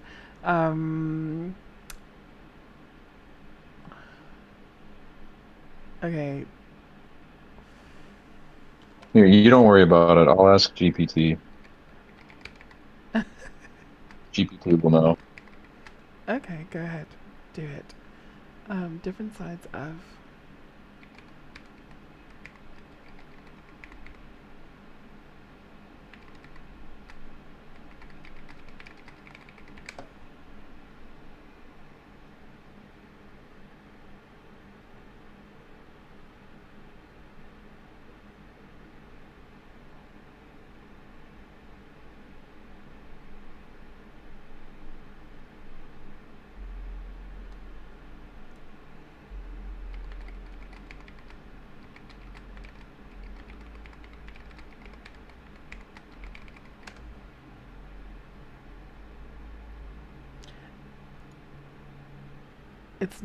It's not the intermaxillary segment. It's not that.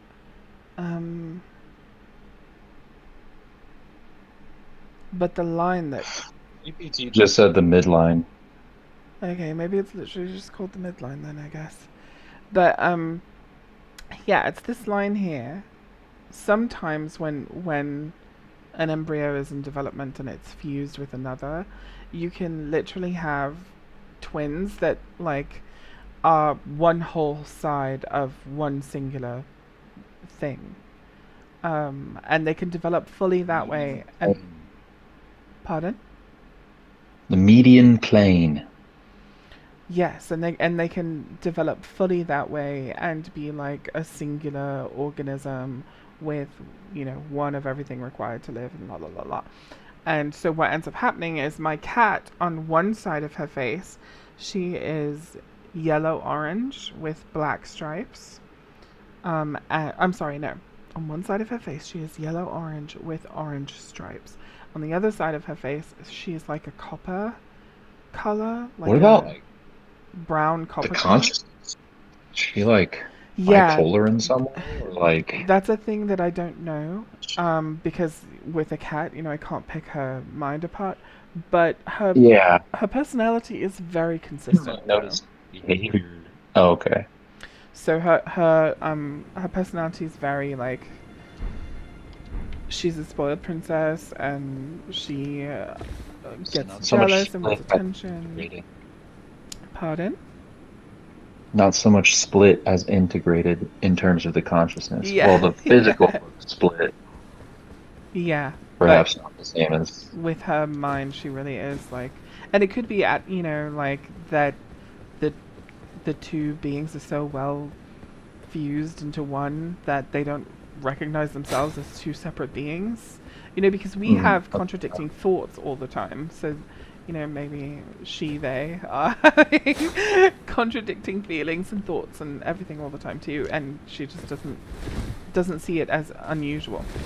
Um, but anyway, the reason why I brought that up is because when it comes to going back to plant people, going back to Centrina and Mikola, the reason why I think the Rune of the Unborn could be, not necessarily is, and I'm not going to like release a theory where I think that this is definitely Centrina's, but the reason why I think it could be Centrina's rune. It could also just be Ronnie's, and Yeah, it's not Ronnie's, that's for sure, because she's hidden hers away or whatever. well, And she said I she don't think it's discarded Neutrina hers. Split because Neutrina exists as a physical manifest form. Well, So no, she no. was born Listen, in hear me out first. Shush, shush, shush, shush, she shush. like seen as wizened or whatever, like in the Torch depiction. Well, hear me out first. So, first of all, the reason why I'm saying it could be Ronnie's is because it could.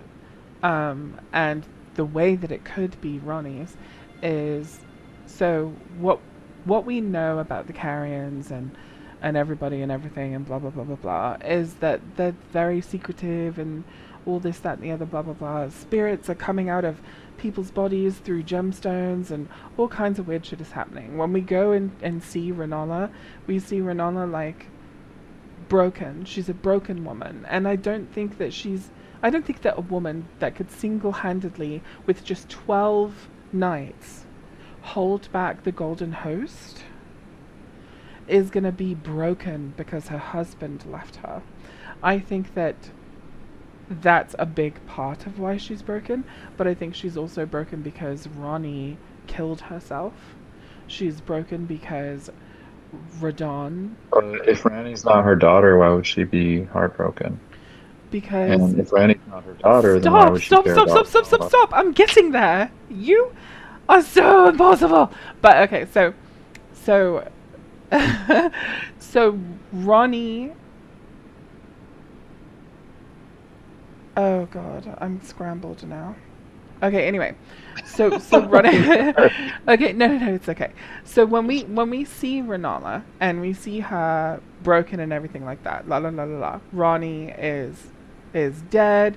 Radon is rotted. Rykard is consumed by a snake. Her whole family lineage is decimated. Her legacy is destroyed. Everything that she stood for in ruin. And of course you would be broken like that. And what is she doing? She's clinging to this rebirthing egg, rebirthing herself over and over and over and over and over and over and over. And when you look at these little rebirths of herself, they can't walk. They're kind of like Albinaurics. They can't walk. They all seem like there's something desperately wrong with them. And when you look at their eyes, half of their eyes are blue.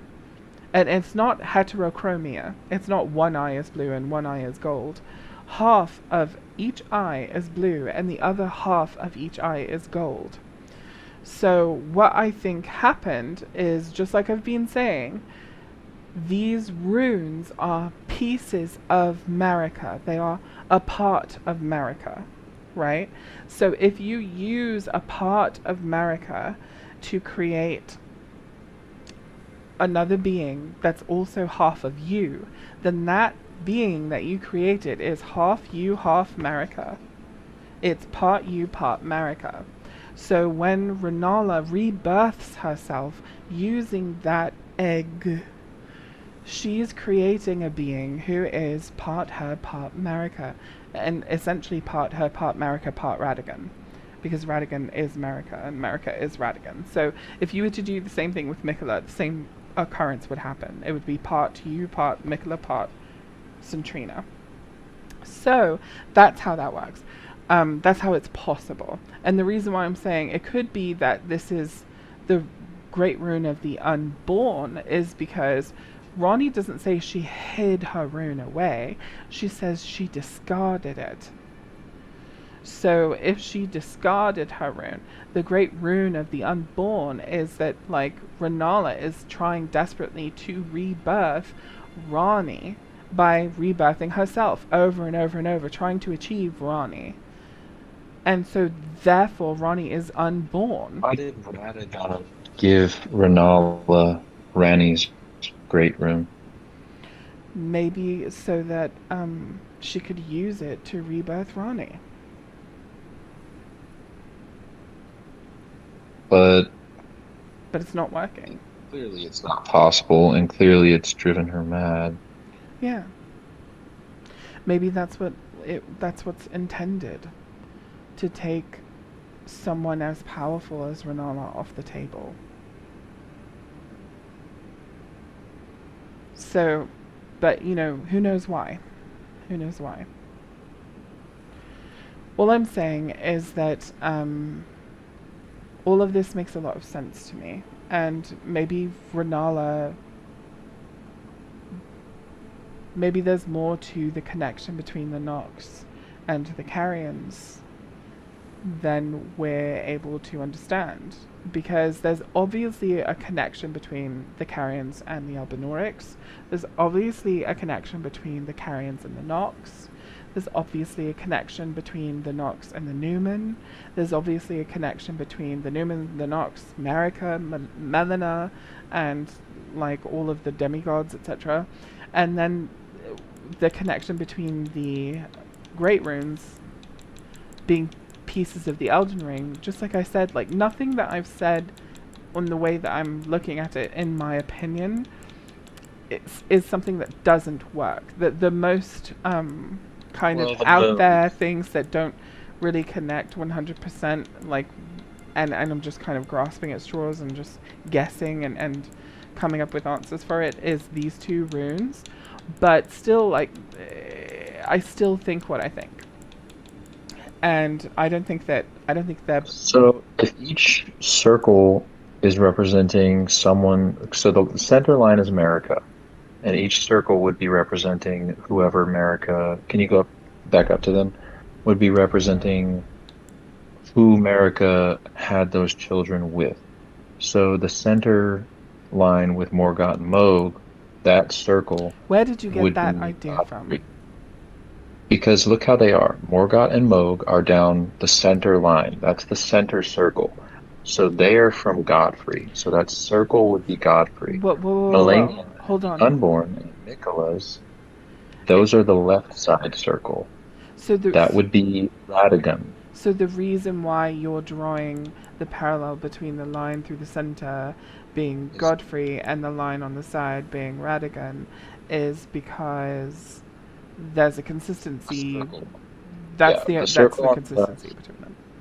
matches with Melania and Nicholas, as well as the unborn. But what if The that's circle in the center matches with Godfrey.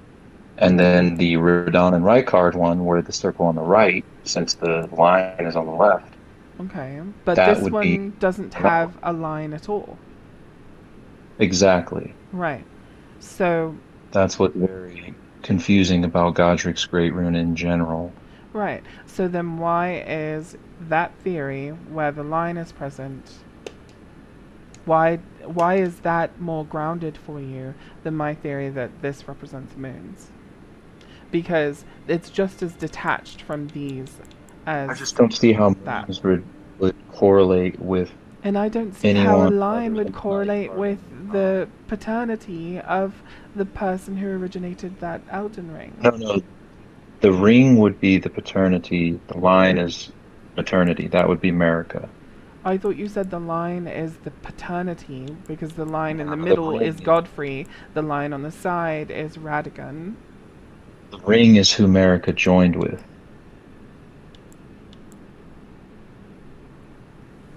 What? So Godfrey for Morgott and Moog. It's the center ring. The line, you have to understand, you need to look at the Elden Ring itself, the Elden Rune, in order to see what I'm talking about. Okay, let me. Because the center circle is represented with Morgott and Moog. That would be Godfrey. That's who Marika joined with to create Morgott and Moog. So the center circle would be a lineage of Godfreys. Whereas to have Melania and Mikola, So then the Marika joined line. with Radagon. So then the line So is the circle on the Marika, and the left. circles are associated with. Correct. Lineage. I You think- don't have Radon, so you're not able to compare Rykard and Radon, but they're the same. It's the circle on the right. Yeah. I think I have Radon's, but I just don't have it. Oh, I see. Yeah, the benediction has not occurred. But yeah, okay. So then this is happening right in the middle. So then this one Yeah, doesn't have Marika involved. indeed. Which, it's like Godric is, I guess, so diluted that maybe he's been divested of grace, and I don't know. I don't know how to make sense of the line not being there in his. No, that wouldn't make sense either because runes are grace. It straight up says it. Grace are runes, runes are grace.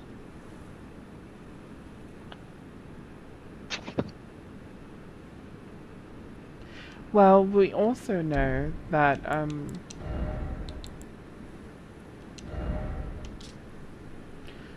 the circlet of light which adorned Mikola's head as he returned in divine aspect, it has begun to fade into nothingness. This circle was to be the very foundation upon which Mikola's age of compassion would be built, should it have ever come to pass. So this was to be Mikola's Elden Ring. And it's completely different. I always wear that. Never even read it. So, and it's completely different. It's like loads fucking different. So I'm kind of thinking. Same for Faram's. Faram's ring is like a bunch of roots. Whose? Farum Azula Elden Ring. Oh yeah. It has all those squiggly bits.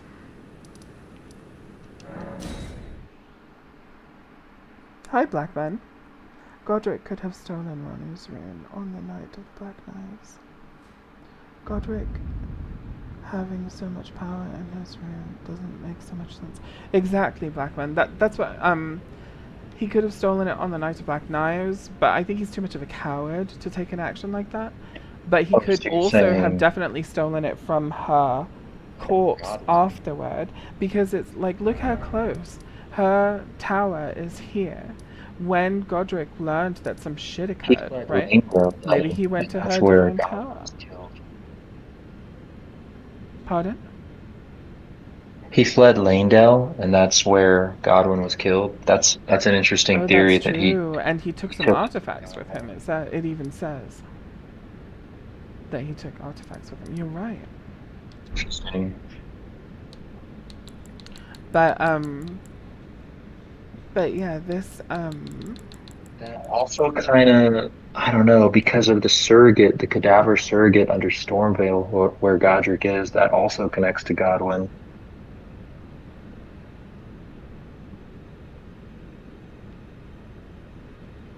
oh wow, look how clear for the first time.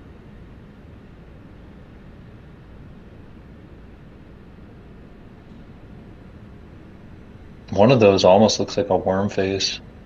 Yeah, they do.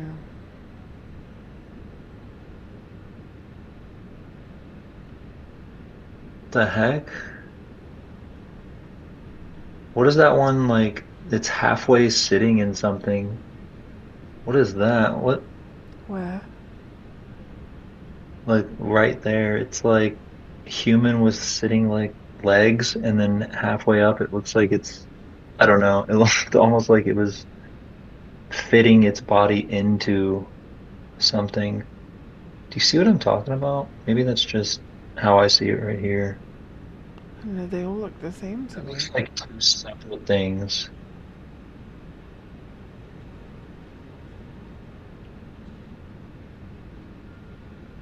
Like halfway up by his ribs, it starts to look like he's fitting inside something.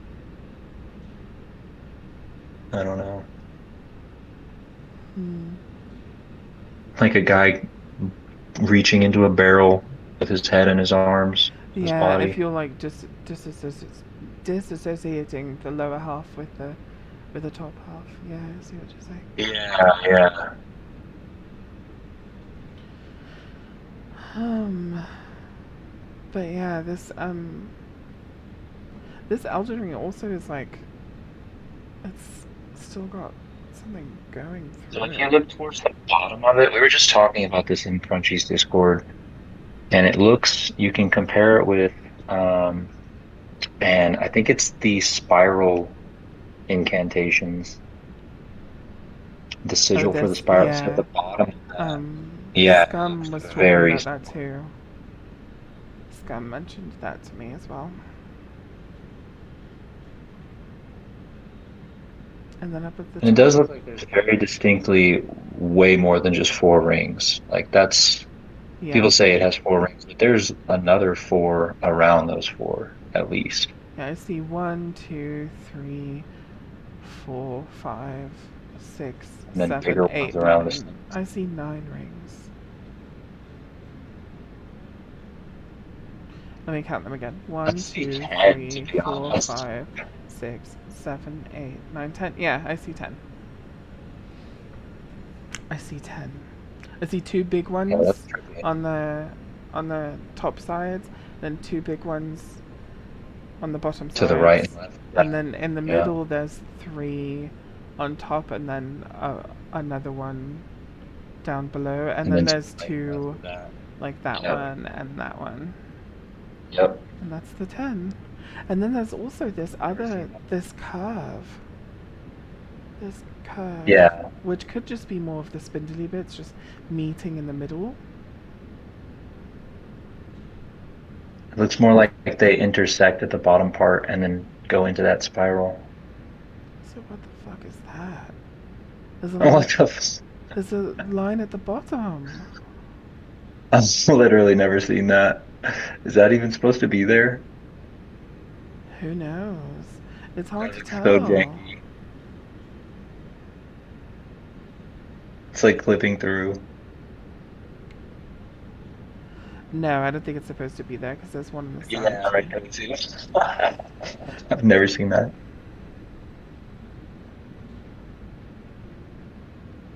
Can you look at it from reverse? Like from inside the building Yeah, and then because I look was back kind of at it? trying to do, but Oh no, you can't see. yeah, I think it doesn't have like a. I was hoping you could see just the lines instead of the stonework. Well, there's a wall here. Do you see it? Mhm. behind Yeah, it. it's in the way.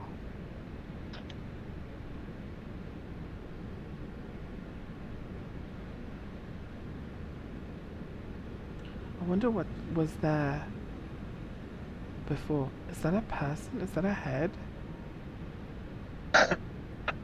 I think it's that thing we were just looking at, maybe It is, but it doesn't have a the worm top half of face. it. Look at it. It doesn't have a worm face. Yeah, I don't know how much I would take from that though, since it's not even supposed to be able to be seen. Oh, by the way, remember that black obelisk inside Iglay? Mm, Or like yes. inside the back of Iglay? Apparently that's what it's posted on. Like that's what's keeping Iglay up as well. So I don't know, it's just some extra asset. Oh, okay. What's that? Uh, uh,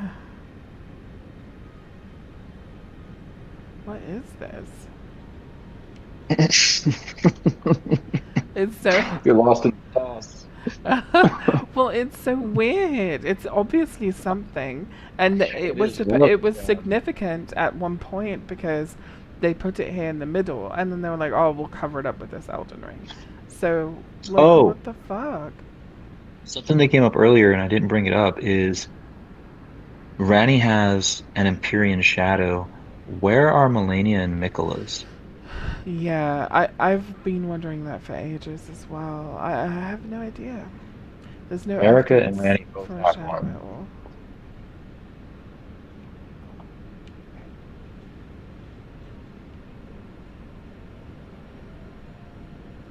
Wow. This place is so cool. This is giving Neverending Story. A never-ending story.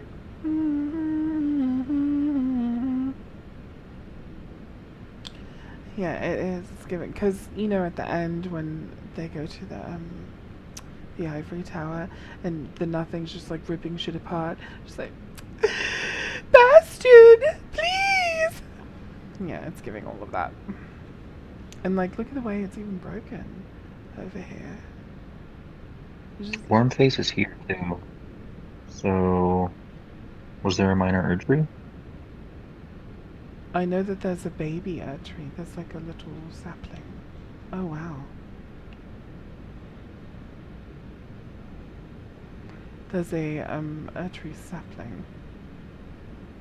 The Wormfaces here are different too. They're like wrapped in gold, I think. Oh, that's so cool to see it from this perspective. Yeah, I wish I had that.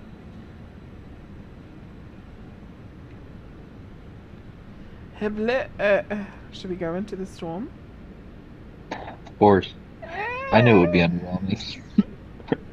Ooh, actually, looking down is That's cool. really fucking cool. I've had a dream where I was It's trippy. That's so funny. I just had a dream that was super scary, and then I woke up and I was like, oh my god, I hate my fucking nightmares, and then I forgot about it. It's weird that that happens. And then you'll remember it. Yeah, Yeah, at a that's random where they time. from. You forget about like almost like a prophetic dream, and then you experience that in waking life, and you don't know that's why you're having deja vus because you just dreamt about it. There's two, aren't there? There are two golden seeds in Farum Azula. There's this one, which is I never thought about what you were saying about how they're little saplings, and yet there's minor Erdtrees, because I always assumed minor Erdtrees came from the golden seeds, but why is it that there's these little tiny things with yeah, golden and seeds? these are illusory, and the minor Erdtrees are definitely not illusory. Hmm. So there's this one, and then there's another one. There's another one. Yeah, it's so cool. Where's the other one? It's off in a completely different area. The heck? This giant dragon. Yeah. Well, his wings fell off.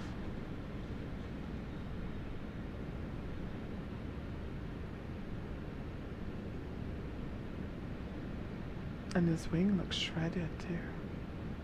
It's like when they lose their gold, they just turn to stone. Yeah, well, I think the reason why they turn to stone is because of exposure to the eclipse.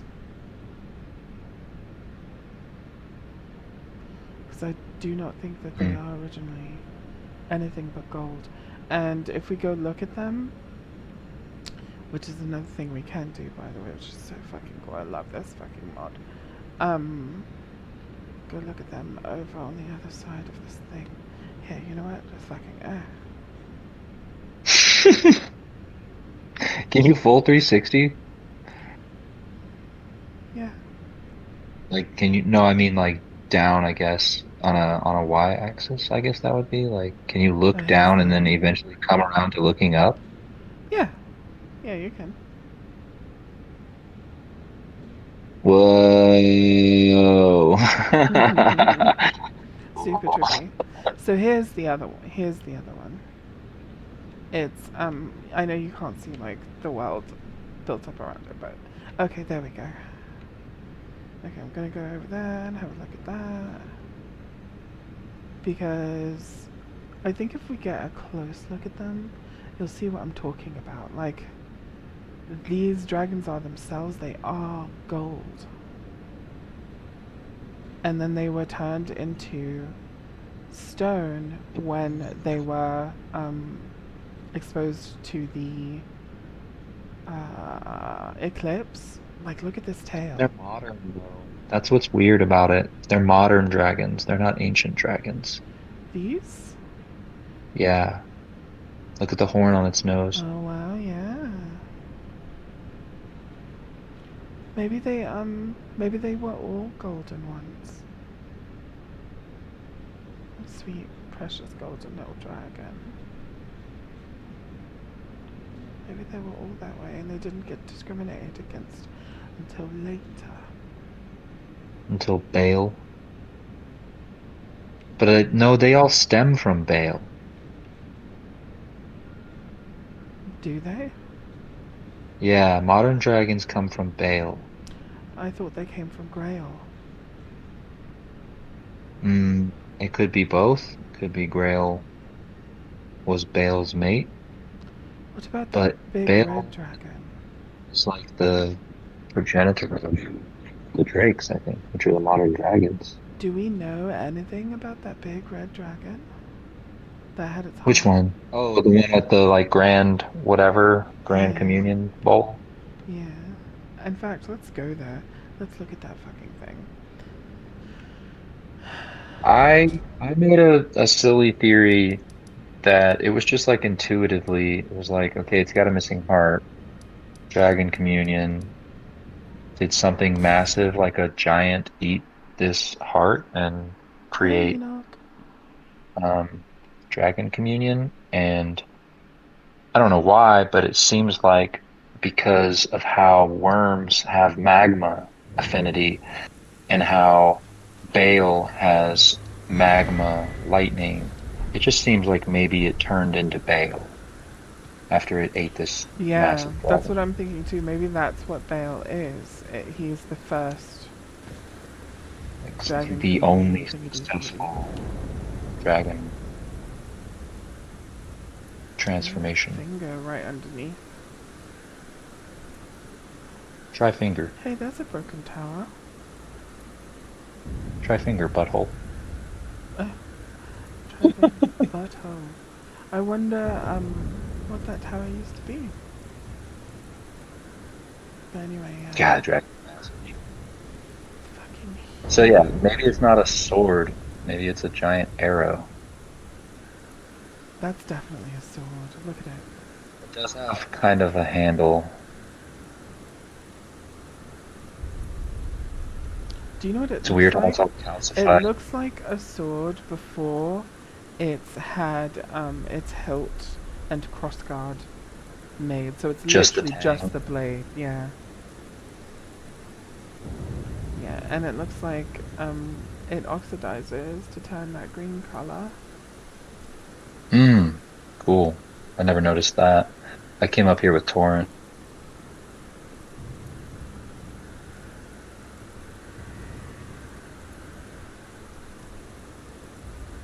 Wow. What is that? Is he like sunk into the...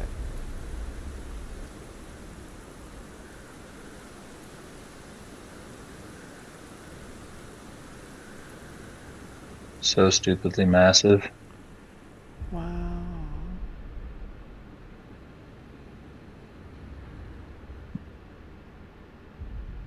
And all the other drakes all around, just dead. What's up with that? Little teeny tinies.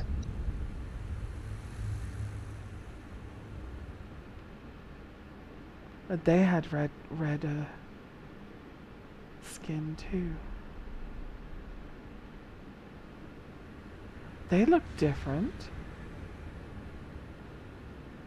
Wow. That looks like the Crucible shield. It does. Or like the Crucible Knights on their chest. Yeah.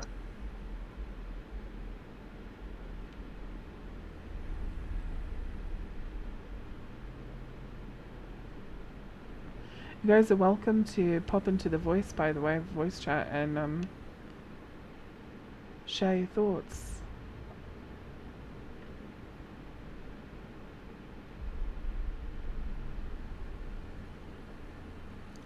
It's interesting that So it doesn't have all those If you spikes. if you look at I think it's Drake Knight armor, they have horns and they're said to be dragon horns, but they look indistinguishable from omen horns. And so I'm wondering if the two aren't somehow the same or somehow linked. The Drake Knight set. Yeah, Drake Knight armor. Maybe, but you know, I've just noticed another thing about every single one of the horns. They've been cut. Every single one of them. And at first I was like, well, these don't have horns. But now I'm looking and like, maybe they did, but they've been cut. Yeah. Mhm. Every single one of them, their horns are cut.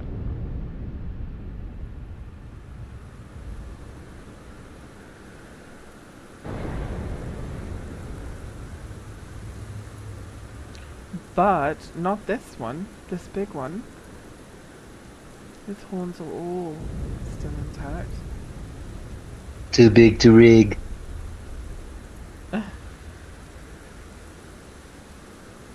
Wow. And look at the way it... So when this thing pierced into it,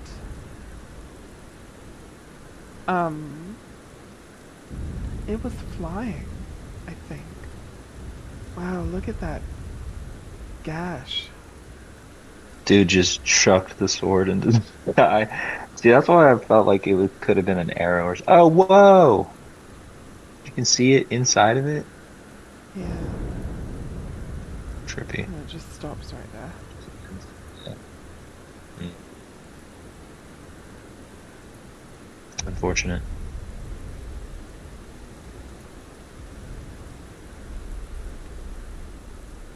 Still has its eye in comparison to those other dead drakes. It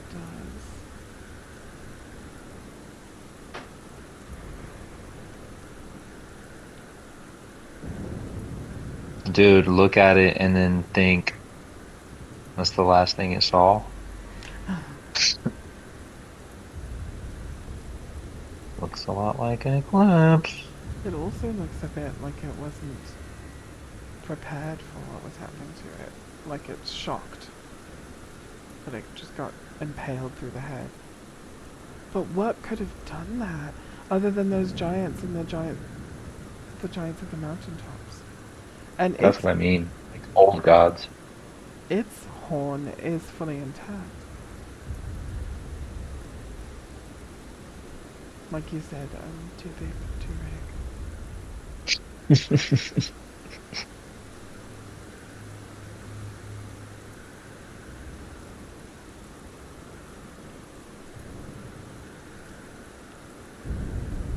What do you think, guys? Also, I noticed that the ancient dragons have 5 fingers. Ew. Ew. And these, 1, 2, 3, 4, 5. They do have 5.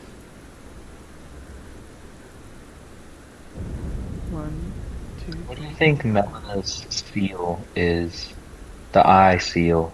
It seems to be 3 talons with one that's extra large.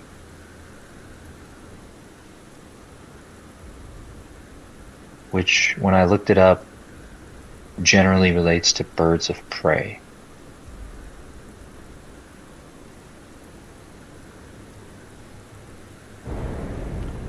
Yeah, to me it looks like a crow, like a crow's foot or a raven's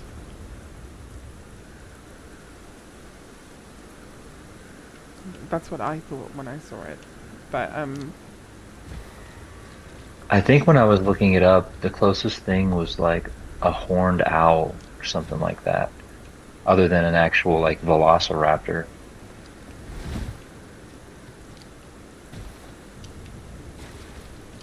And an owl would link to Trina through sleep,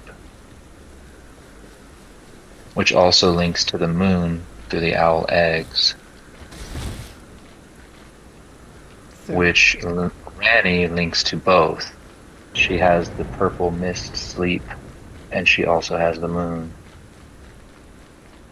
what do I you don't know how that ties in.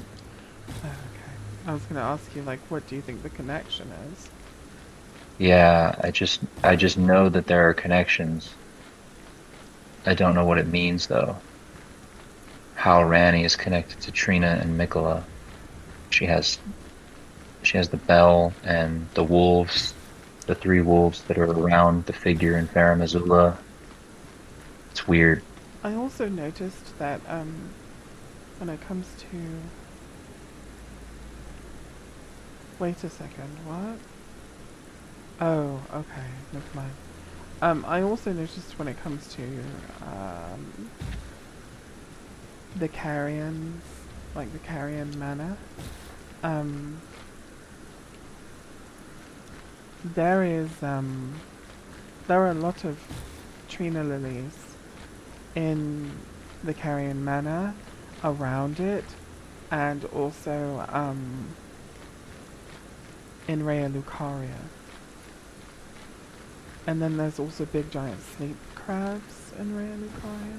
I don't know, there's all this kind of stuff that makes you want to piece this shit together, and it's just, it's hard to sort out how you should be piecing it together. I didn't realize about the sleep crabs. Yeah, there's like 2 of them. But anyway, I've been at this for a while, and I think it's time for me to go get food and relax a bit. But I will probably be back. I'm on my 7-day stretch of being off. I definitely have to work on my Trina video. This is my Wednesday off. You said this is your Wednesday off? No, this is my last day for a while. Oh no. Yeah, I'm so I just worked 7 days in a row, 12-hour shifts, and I was Dang. also Get it. yeah, well, you know, that's how nursing goes. But and I was also dog sitting, so I was like really had like a lot going on. I was so fucking busy, and I never got to see my cats. So I think that's the other reason why Danica was acting the way she was. Yeah, so I'm finally home and I finally have time off, and I'm gonna be streaming every day that I'm off, and I'm also gonna be working on my Trina video, which should hopefully be out by the end of this week. So Cool. yeah. Sounds good. Well, thank you for coming and hanging out. And I'm sorry, for some reason, a lot of the time your voice breaks up, and I'm not certain why. But It's probably lagging. yeah. Maybe my connection combined with streaming on two different things. Yeah, it could be me. But I appreciate you coming on and talking, and I encourage the rest of you who might be interested in just jumping in and chatting. I think it's far more interesting to hear people talking than it is to like have to look through a live chat while you're watching a video for listeners, and it definitely makes it easier for me. So if you guys just want to jump in, I'm always open to that. So if you want to, just let me know in the chat, and we can pop in the Discord and jump in the VC. But yeah, thank you guys. Thank you everybody. Bye, Colt. It was nice having you on. And I will see everybody very, very soon.